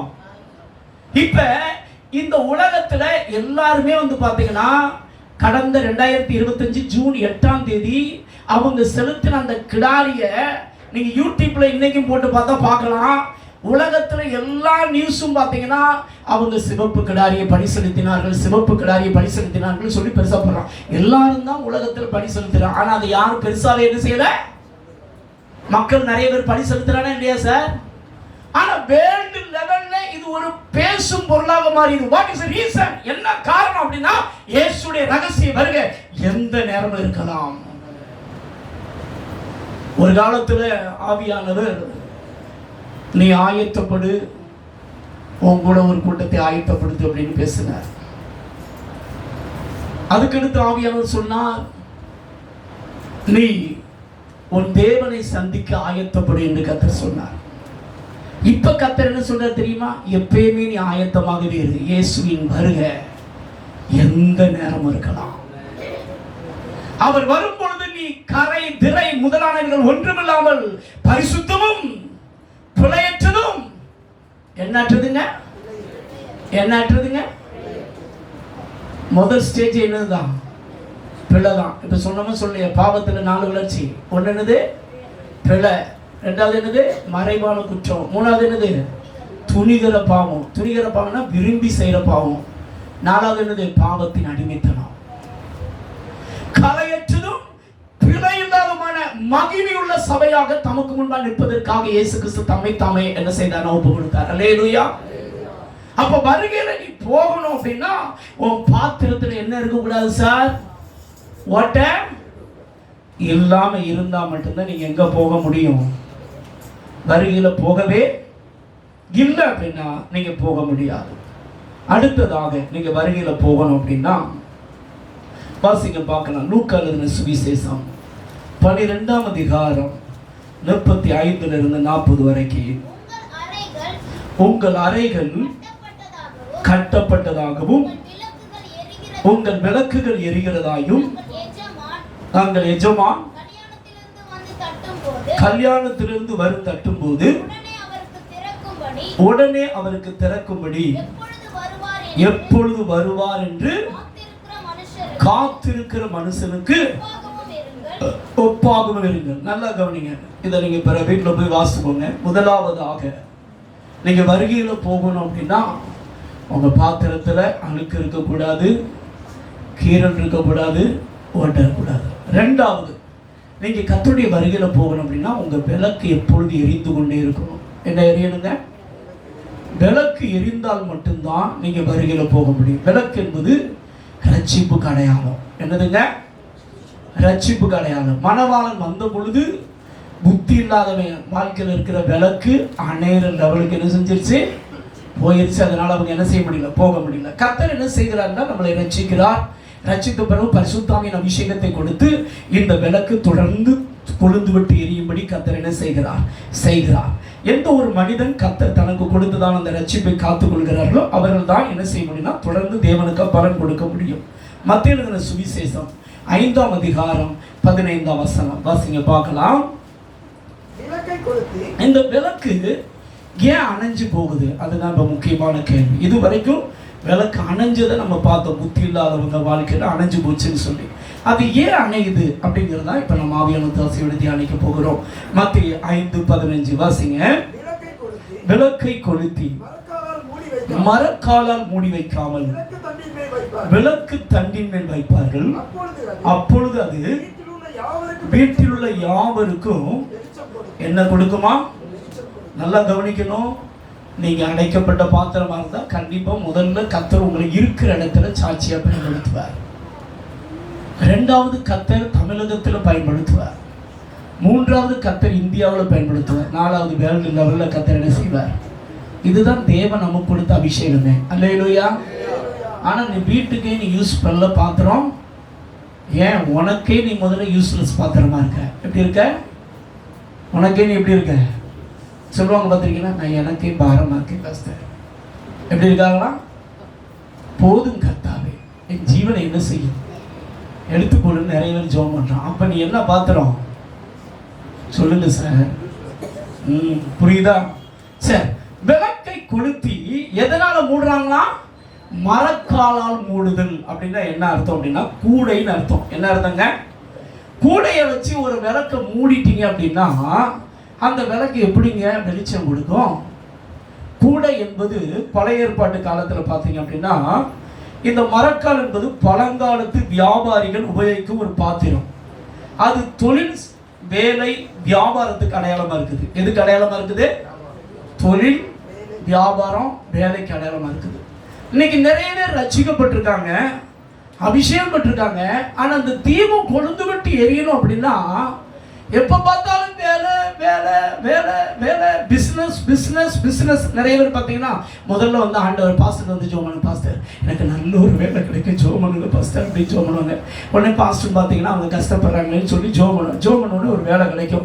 5000 ரூபாய்க்கு ஒரு வேலை கிடைக்கும். பார்த்தீங்கன்னா ஹல்லேலூயா கர்த்தர் எனக்கு நல்ல வேலையை தந்தார், அதில் 500 ரூபா ஒழுங்காக தசமமாக கொடுத்துட்டு இருப்பான். திடீர்னு கூட பார்த்தீங்கன்னா இன்னும் நல்லா ஜோம் பண்ணோடனே 25,000 சம்பளம் கிடைக்கும். உடனே பார்த்தீங்கன்னா அதில் கொஞ்சம் 2500, ஐயோ 2500 கொடுக்கவா அப்படின்னு கொஞ்சம் நெளிப்பு வரும். என்ன வரும்? கொஞ்சம் நெளிப்பு வரும். அதுக்கடுத்து டகான்னு பார்த்தீங்கன்னா 1 லட்சம் ரூபாய் சம்பளம் வரும். எவ்வளோ வரும்? 1 லட்சம் ரூபாய் சம்பளம் வந்தோடனே பார்த்தீங்கன்னா பாஸ்டர் இப்போ இந்த வாரம் என்னால் சபைக்கு வர முடியல பாஸ்டர், நான் ஓவர் பிஸி ஆகிட்டேன். எப்படி ஆகிட்டேன்? ஓவர் பிஸி ஆகிட்டேன். இப்போ என்னால் ஜெபிக்க பைபிள் வாசிக்க. ஒரு காலத்தில் எப்போ பார்த்தாலும் சபையில் பாஸ்டர் என்ன வேலை சொல்கிறாங்க அதை செய்வோன்னு சொல்லி ஓடி வருவாங்க. பார்த்துருக்கீங்களா? என்னைக்கு இந்த பிஸ்னஸ்ன்னு மக்கள் ஆரம்பிக்கிறானோ அன்னையோட சாப்டரு நிறைய பேருடைய விளக்கு அணைஞ்சு போறது காரணம் என்ன தெரியுமா? வேலை பிஸி. என்னதுங்க? நீங்க நல்லா கவனிச்சு பாருங்களேன். Over duty. உனக்கு 500 ரூபாய் சம்பளம் தரேன் அப்படின்னா தூக்கம்னா ஓடி போயிடும். பார்த்துருக்கீங்களா? என்ன ஓடி போயிடும்? தூக்கம் ஓடி போயிடும். ஆனா ஏசப்பட்ட பைபிள் எடுத்து வாசிடா பாஸ்டர், எப்போ நான் பைபிள் எடுக்கிறேனோ அப்போதான் எனக்கு சுகமான நித்திரையே. என்ன வருகிறது? உங்க எல்லார் கையிலும் இப்ப பைபிளை கொடுத்து ஒரு 1/2 மணி நேரம் வாசிக்க சொன்னா தெரிஞ்சிடும் 3ஆம் வாரத்துக்கு யார் யாரெல்லாம் போயிருக்கீங்க, கீழே உட்காந்துருக்கீங்கன்னு என்ன செஞ்சிடலாம்? கண்டுபிடிச்சிடலாம். என்ன பண்ணிடலாம்? ஒரு அதிகாரம் படிக்கும் மூலியம் பார்த்தீங்கன்னா மக்கள் படுற பாடுக்கு அளவே. ஒரு அதிகாரம் படிக்கக்குள்ள எங்கேயோ நினைவெல்லாம் போயிருது. பைபிள் முன்னாடி இருக்குது, ஆனா நினைவு மண்டலம் பார்த்தீங்கன்னா எங்கேயோ ஊரெல்லாம் அரவணைச்சு உலகமெல்லாம் அரவணைச்சு போயிரும். பார்த்துருக்கீங்களா? நிறைய பேருக்கு பார்த்தீங்கன்னா சாத்தானுக்கு ஊழியம் செய்யறது எளிதா இருக்குது. யாருக்கு ஊழியம் செய்யறது? இயேசுவுக்கு ஊழியம் செய்யறது ரொம்ப கஷ்டமா இருக்கு. யாருக்கு ஊழியம் செய்யலாம்? யாருக்கு ஊழியம் செய்யலாம்? நல்லா கவனிச்சுக்கோங்க. சிந்தனையில் தேவனுக்கு ஊழியம் செய்யாதவன். எதில் ஊழியம் செய்யாதவன்? சிந்தனையில் தேவனுக்கு ஊழியம் செய்யாதவன் நடக்கையில தேவனுக்கு ஊழியம் செய்ய முடியாது. சிந்தனையில் தேவனுக்கு கீழ்ப்படியாதவன் நடக்கையில தேவனுக்கு கீழ்ப்படிய முடியாது. சிந்தனையில் தேவனை ஆராதிக்கவன் நடக்கையில தேவனை ஒரிஜினலா ஆராதிக்க. கண்ணை மூடுனோடி சட்டி பானை மூடி வச்சவா மூடி வைக்கலையா அப்படின்னு வருதா வரலையா சார்? அப்பதான் விட்ட வேலையெல்லாம் ஞாபகம். என்னமோ வேலையெல்லாம் நினைச்சுக்கிட்டு இருந்தேன். சரி சோத்திரம் அதை ஒதுக்கி வச்சுட்டு சோமன ஆரம்ப சோத்திரம். அப்போதான் பார்த்தீங்கன்னா ஒரு பெரிய பட்டியலே வரும். பார்த்தீங்களா? அதுக்கடுத்து பக்கத்தில் இருக்கிற நம்ம செல்போன் ஐயா. எந்த ஐயா? தெரியலான் மடி. எந்த மடி? அதுக்கு வாக்கு கொடுத்துருவோம். உடனே போன் எடுத்து தெரியாம செல்போன் என்னைக்கு வந்துச்சோ எல்லா பேரும் தனியா போறத பார்த்துருக்கீங்களா? பிரிக்கிறதான் தெரியலாளுடைய வேலையே. பிரிச்சு உடனே மொட்டை பாசாவும் புருடனாவும் மாத்திரணும். எப்படி மாத்திரணும்? மொட்டை பாசாவும் புருடனா மாத்தி மாவு அரைக்கணும். நீ என்ன அரைக்கணும்? எல்லாரும் எங்க பரியாசப்பட்டாங்க பாஸ்டர். ஐயா சுமத சபைக்கு தான் வர்றேன் பாஸ்டர். ஆனா எல்லாரும் என்ன நீ இயேசுவை தேடி என்னத்தை கண்ட? இயேசுவை தேடி உன் வாழ்க்கை என்ன நல்லா இருக்கு? நான் கூட நல்லா இருக்கேன், நீ கூட எப்படி இருக்க? ஏன் சார் இப்படி சொல்ற? நீ என்ன பாசு? ஹலோ, நீ என்ன பாசு? சொல்லுங்க சார். மொட்டை பாசு குருடனா இருக்க பிறகு எல்லாரும் உன்னை பரியாசம் பண்ண தலையில தூக்கி வச்சுக்கிட்டு இருப்பான். சொல்லுங்க சார். உங்க பாத்திரத்துல என்ன இருந்தா வாங்க ஆட்டோமேட்டிக்கா வருமா? புரியுதா? உன் பாத்திரத்துல என்ன இல்ல அதனால எவனோ அக்னி கொழுந்து விட்டு எரிந்தால் எவ்வளவு பிஸியா இருந்தாலும் மக்கள் வந்து வேடிக்கை பார்ப்பாங்க. தெரியுமா உங்களுக்கு? ஆனா இப்போ உன்னுடைய பலிபீடத்துல அக்னி எரியாம புகை மட்டும்தான் வருது. என்ன மட்டும்தான் வருது? நிறைய பேருக்கு பலிபீடத்துல என்ன வருது? சொல்லுங்க சார். புகை வருதா வரலையா? நீ எப்படி கண்டுபிடிக்கிறியா? நீ ஜோம் பண்ணும்போதே கண்டுபிடிச்சிடலாம். என்ன கண்டுபிடிச்சிடலாம்? ஜோம் பண்ணும்போது டகாலும் 3ஆம் வாரத்துக்கு போயிட்டுன்னா என்ன வந்துகிட்டு இருக்குது? பிற செத்த ஈ வராம பிற நல்ல ஈயா வரும். ஹலோ, பிற வியாதி வராம வேற என்ன வரும் சார்? நிறைய பேருடைய தீபம் அணைந்து போற காரணம் தெரியுமா? வேலைக்கு முதலிடம் கொடுக்காங்க. பைபிள் என்ன சொல்லுது தெரியுமா? முதலாவது தேவனுடைய ராஜ்யத்தையும் அவருடைய நீதியை தேடுங்கள், அப்பொழுது இவைகள்லாம் உங்களுக்கு என்ன செய்யப்படும். சிலருக்குள்ள சில நினைப்பு, நான் மட்டும் இல்லைன்னா என் கணவனார் சாப்பிட மாட்டார், என் பிள்ளை சாப்பிட மாட்டார், அதனால எப்போ பார்த்தாலும் உழைச்சிக்கிட்டே இருப்பேன். நீ உழைச்சி ஓடா உட்கார வேண்டியதான். நீ ஒரு நாள் இல்லைன்னா பாரு, அவன் ஹோட்டல் கடையில் போய் நல்லா சாப்பிட்டு உட்காந்து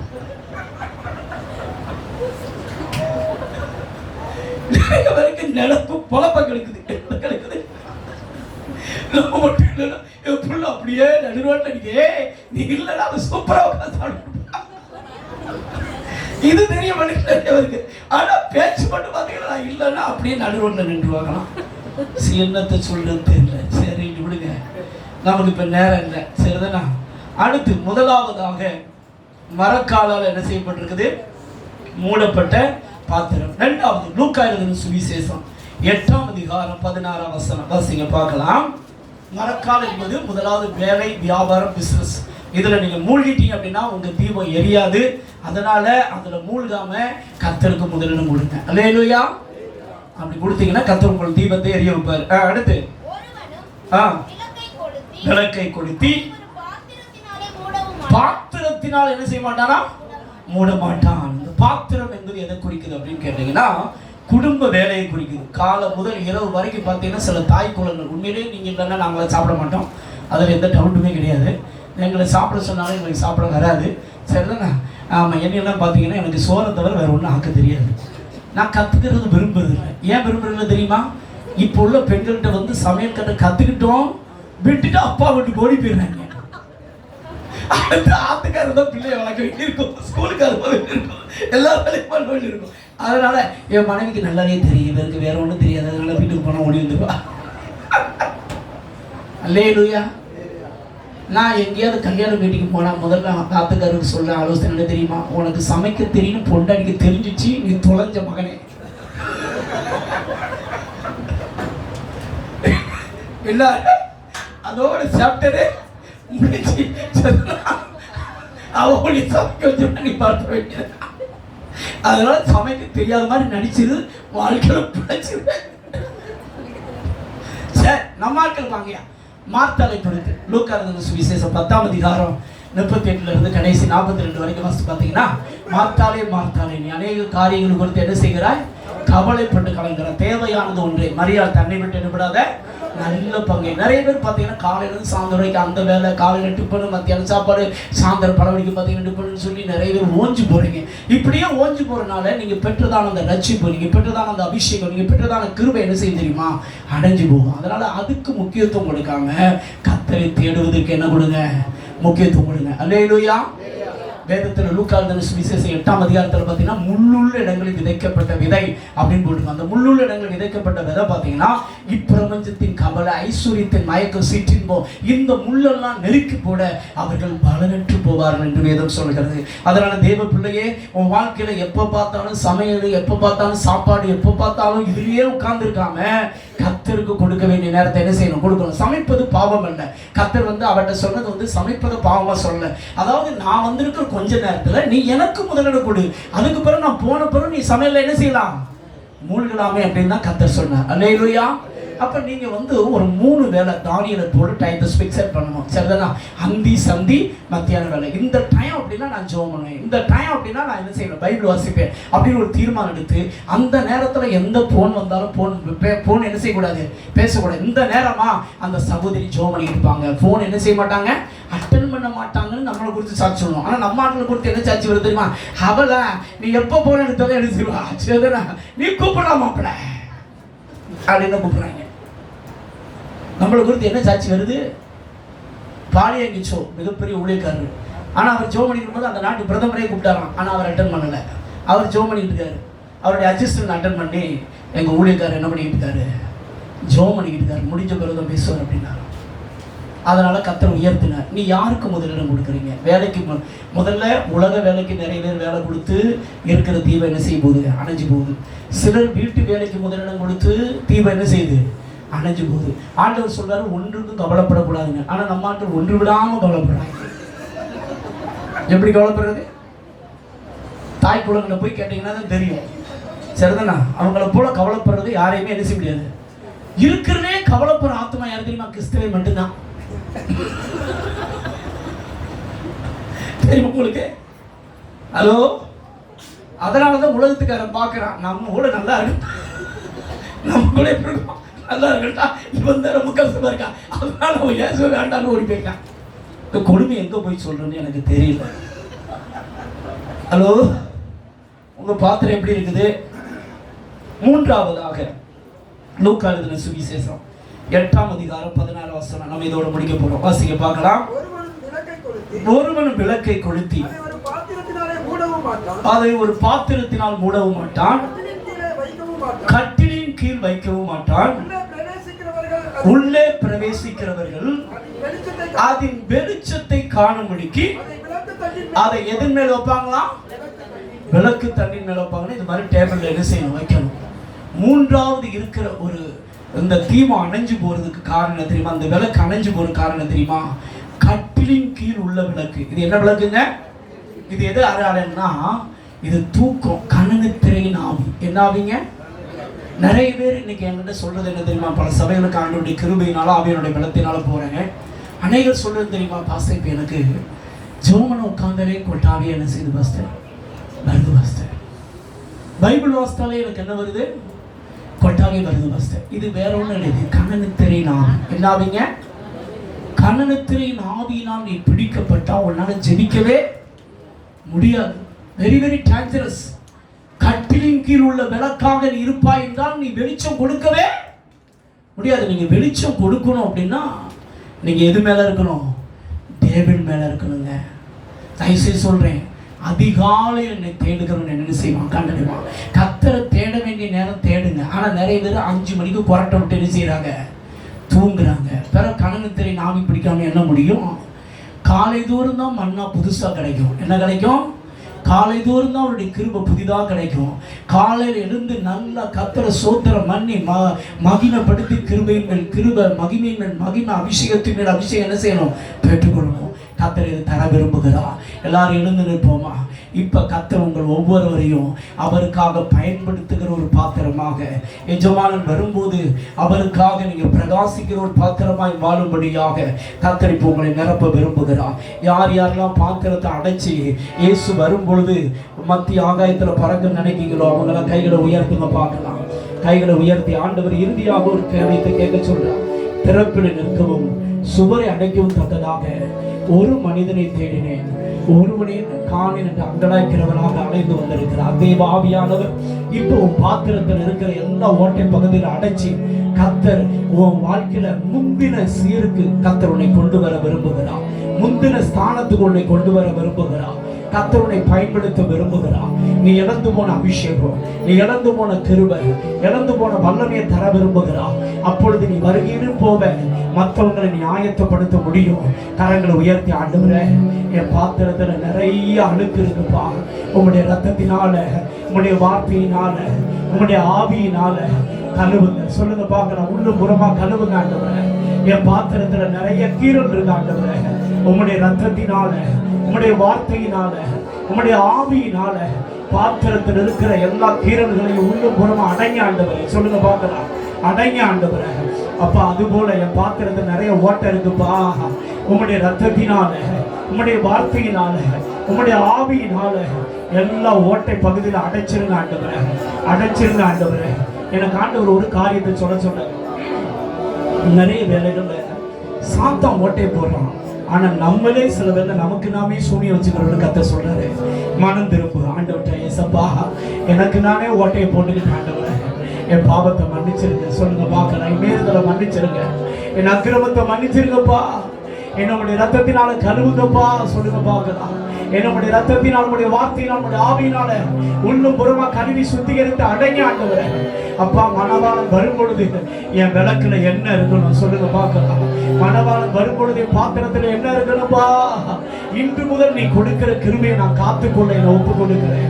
நீ கொடுக்கிற கிருபையை காத்துக்கொள்ள, நீ கொடுக்கிற மகிமையை காத்துக்கொள்ள, நீ கொடுக்கிற வல்லமையை காத்துக்கொள்ள, நீ கொடுக்கிற அபிஷேகத்தை காத்துக்கொள்ள அப்பா என்னை ஒப்பு கொடுக்கிறேன். சொல்லுங்க பார்க்கலாம்.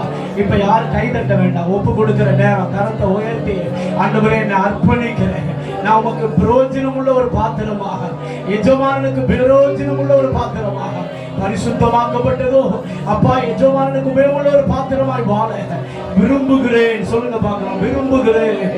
என்னை அர்ப்பணிக்கிறேன். சொல்லுங்க பார்க்கலாம், என்னை அர்ப்பணிக்கிறேன். எனக்கு கிருபை தாங்கப்பா. சொல்லுங்க, எனக்கு கிருபை தாங்கப்பா.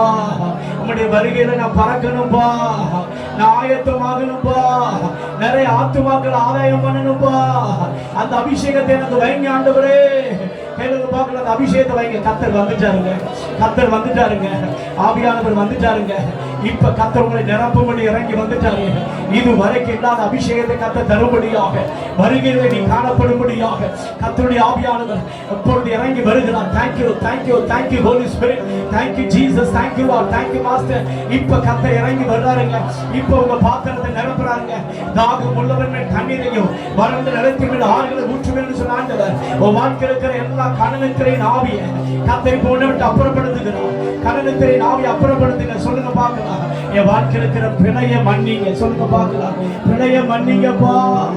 மறைவான குற்றங்களை மன்னிங்க. சொல்லுங்க பார்க்கலாம், மறைவான குற்றத்தை மன்னிங்க. துணிகரமான பாவத்தை மன்னிங்க. எல்லா பாவத்தின் அடிமைத்தனத்திலிருந்து இப்ப குமாரன் என்னை விடுதலை ஆக்குவீராக. சொல்லுங்க பார்க்கலாம், எல்லா பாவத்தின் அடிமைத்தனத்திலிருந்து குமாரன் என்னை விடுதலை ஆக்குவீராக. பரலோக பிதாவே, இயேசுவின் நாமத்தில் மன்றாடுகிறேன். இந்த இடத்துல வந்திருக்கிற ஒவ்வொரு நபர்கள் மேலும் இப்ப உங்களுடைய அபிஷேகத்தின் வல்லமை, அபிஷேகத்தினால் நுக முடிக்கப்படுவல்லவா. யார் யார் எந்தெந்த பாவத்தில் அடிமைப்பட்டு கிடக்கிறாங்களோ, செல்போன் அடிமைத்தனத்தில் கிடக்கிறாங்களோ, எந்தெந்த பிடியில காணப்படுகிறார்களோ, இப்ப அபிஷேகம் இறங்கி நுகங்களை முடிப்பதாக. Thank you, thank you, thank you, thank you, thank you. இப்ப இறங்குகிறது கர்த்தருடைய அபிஷேகம். இவா ஷாகா தாரா காதாரா, இவா காலவோ ஷாகா தோராவா, இவா காலவோ ஷாகா தோராவா காதாரா.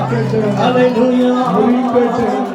அக்கினியின் அளவு பெருகட்டுமே, பெருகட்டுமே, என்னில் பெருகட்டுமே. அக்கினியின் அளவு பெருகட்டுமே, பெருகட்டுமே, என்னில் பெருகட்டுமே. எழுப்புதல் அக்கினியை ஊற்றுமையா, சபையை எழுப்புதலாய் மாற்றுமையா. எழுப்புதல் அக்கினியை ஊற்றுமையா, சபையை எழுப்புதலாய் மாற்றுமையா. அக்கினியின் அளவு பெருகட்டுமே, பெருகட்டுமே, என்னில் பெருகட்டுமே. ஆமென். அக்கினியின் அளவு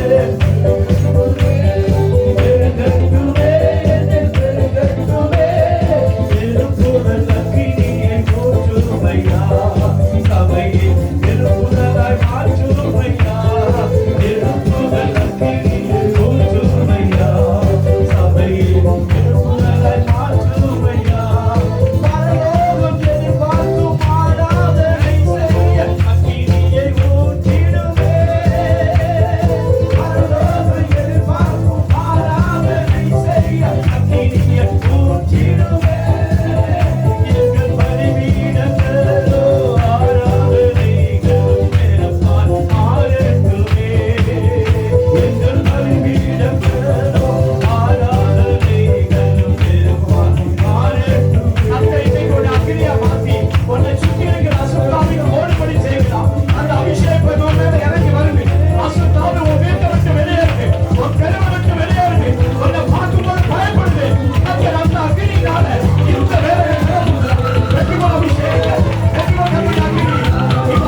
ஹல்லேலூயா ஹல்லேலூயா ஹல்லேலூயா ஹல்லேலூயா ஹல்லேலூயா ஹல்லேலூயா.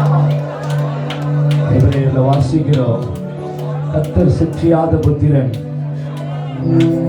தேசி புத்திரனா தேசிக்கல்லனா இருக்கிறான் வேதம் சொல்லுகிறது. ஆண்டவர் நம்மை சிட்சிக்கிறார் என்று சொன்னால் தகப்பன் தான் நேசியாத புத்திரன் உண்டோ, சிட்சியாத புத்திரன் உண்டோ? நேசிக்கிற புத்திரனை தான் கர்த்தர் சிட்சிக்கிறார். ஆவியான நம்ம சபையை ரொம்ப நேசிக்கிறாரு. இன்னைக்கு தம்முடைய காரியங்களை கர்த்தர் நமக்கு வெளிப்படுத்தி இருக்கிறார். எல்லாரும் கர்த்தரை ஸ்தோத்திரிக்கலாமா? எல்லாரும் அர்ப்பணிக்கலாமா? இந்த நாளில் எங்களை அர்ப்பணிக்கிறவை உயவனே உடைய கரங்களில் பாத்திரமா எங்களை அர்ப்பணிக்கிறோம். மறுபடியும் எங்களை வணைந்து கொள்ளுங்க. தகுதியுள்ள பாத்திரமா எங்களை வணைந்து கொள்ளுவீராக.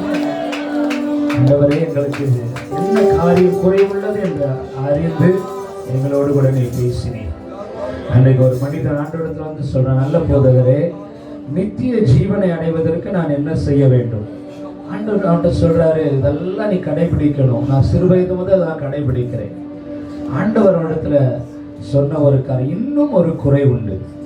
ஆண்டவர் ஆவியானவர் எப்பொழுதுமே நம்ம இடத்துல குறைகளை சுட்டி காண்பித்து அதை சரி செய்ய நம்மை உணர்த்துகிறவராக இருக்கிறவர். பாவத்தை குறித்தும் நீதியை குறித்தும் நியாயத்தை குறித்தும் கண்டித்து உணர்த்துகிறவர். அதனால் நம்ம எல்லாருமே பாக்கியவான்கள். எத்தனை பேர் அதை விசுவாசிக்கிறீங்க? எல்லாரும் கரங்களை தட்டி கர்த்தரை நாமத்தை மகிமைப்படுத்தலாம். நாங்கள் மிகவும் பாக்கியவான்களாக இருக்கிறோம். ஆவியானவர் எங்களை சரியாய் உணர்த்தி எங்களோடு கூட பேசி இருக்கிறீங்க. எங்களை சரியா உணர்த்தி இருக்கிறீங்கப்பா. நாங்கள் இது முதல் ஒரு புதிய சிருஷ்டியாய் காணப்பட்டு உங்களுடைய வருகை கண்டு நாங்கள் ஆயத்தம் உள்ளவர்களாய் காணப்பட கர்த்தர் உதவி செய்வீராக. ஆண்டவரே, தாசரை கொண்டு கர்த்தர் வார்த்தைகளை சரியா எங்களோடு கூட பேசுவீங்க. அவரை இன்னும் அநேக ஆயிரங்களுக்கு எடுத்து பயன்படுத்துங்க. ஆசீர்வதிங்க, வந்த ஒவ்வொருவரையும் ஆசீர்வதிங்க. இயேசுவின் மூலம் ஜெபிக்கிறோம் ஜீவனுள்ள நல்ல பிதாவே. அப்படின்னு நிலவனமாக கர்த்தர் கூட்டங்களின் ஆசீர்வாதத்திற்காக கர்த்தருக்கு காணிக்கை செலுத்துவோம். பள்ளத்தாக்கில் நடக்கும் போது என்னை காண்பவரே, தாகத்தாலே கதறும் போது என்னை கேட்பவரே, பள்ளத்தாக்கில் நடக்கும் போது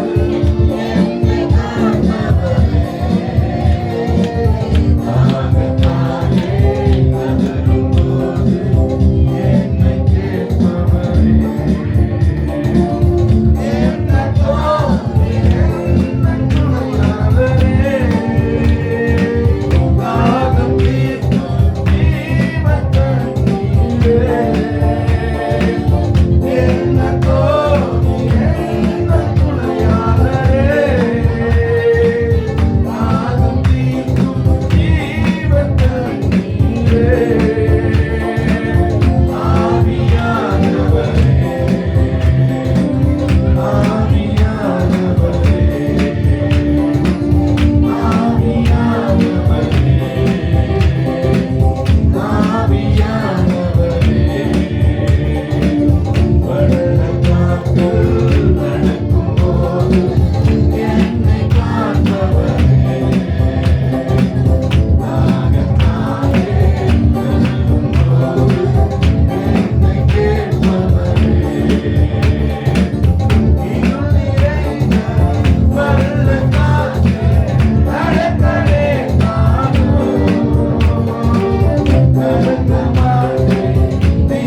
ஆசீர்வதிக்கவும்.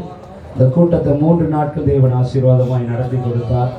பேசிய தாசரை கர்த்தர் இன்னும் அதிகமாய் வல்லமையாய் பயன்படுத்தவும், அநேக ஆயிரங்களுக்கு எடுத்து பயன்படுத்த ஊழியர்களை குடும்பங்களையும் தேவன் ஆசீர்வதிக்க பரிசுத்தையா வச்சு பிதாவே குமாரன் இயேசுவின் நாமத்தில் இரவு வேளையிலே சமூகத்தை நோக்கி நாங்கள் பார்க்கிறோம்.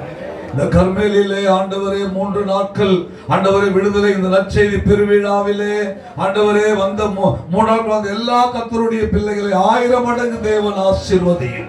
ஆண்டவரே கிறிஸ்து இயேசுவுக்குள் ஆண்டவரே மேலே உன்னதத்திலிருந்து உண்டான ஆசீர்வாதம், கீழே ஆழங்களிலிருந்து உண்டான ஆசீர்வாதம் பெருக செய்வீராக. ஆண்டவரே இந்த கர்மேல் சபை 1000 மடங்கு இந்த பட்டணத்திலே பெருகட்டும் அப்பா.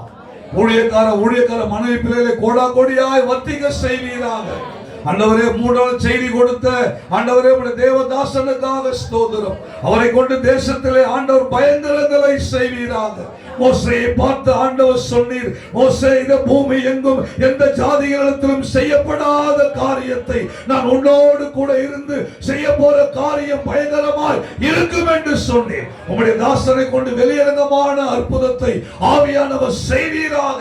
வார்த்தையை கொண்டு ஆண்டவரே தாசனை பெரிய ஜாதியாய் மாற்றுவீராக. ஆண்டவரே தொடர்ந்து எல்லா தேவன் பாச மனோவுக்காக ஸ்தோத்திரம், அவருடைய ஊழியங்களுக்காக ஸ்தோத்திரம், ஜாக்கப்புக்காக ஊழியங்களுக்காக ஸ்தோத்திரம், பாச மல்கியா ஊழியங்கள் குடும்பங்களுக்காக ஸ்தோத்திரம். உங்களை கர்த்தர் வர்த்திக்க பண்ணுவீராக. உங்கள் வாழ்க்கையில ஆராய்ந்து முடியாத பெரிய காரியத்தையும் எண்ணி முடியாத அதிசயங்களையும் தேவ ஆவியானவர் செய்வீராக. கிரகிக்க முடியாத பெரிய காரியத்தை ஆவியானவர் செய்வீராக. அதிசயங்களை காண பண்ணுவீராக. தொடர்ந்து ரத்தத்திலே மூடி மறைத்துக் கொள்ளும் இயேசுவின் நாமத்தில் பிதாவே ஆமென். என் முழு உள்ளமே பரிசுத்த நாமத்தை ஸ்தோத்திரி. என் ஆத்துமாவே கர்த்தரை ஸ்தோத்திரி. சகலவாலே மறவாதே. ஆமென். நம்முடைய கர்த்தராகிய இயேசு கிறிஸ்துவின் கிருபையும் பிதாவாகிய தேவனுடைய அன்பும் பரிசுத்த ஆவியானவரின் அன்யோன்ய ஐக்கியமும் வழிநடத்தலும் சமாதானமும் அந்த கர்த்தருடைய பிள்ளைகளோடு செய்தி கொண்ட தேவதாசனோடு அந்த ஊழியர்கள் குடும்பங்களோடு ஊழியங்களோடு என்னாலும் தங்கியிருப்பதாக.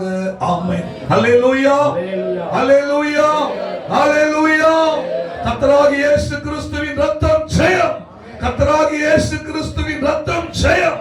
கர்த்தராகிய இயேசு கிறிஸ்துவின் இரத்தம் ஜெயம். ஆமென். நீர் வந்தாய்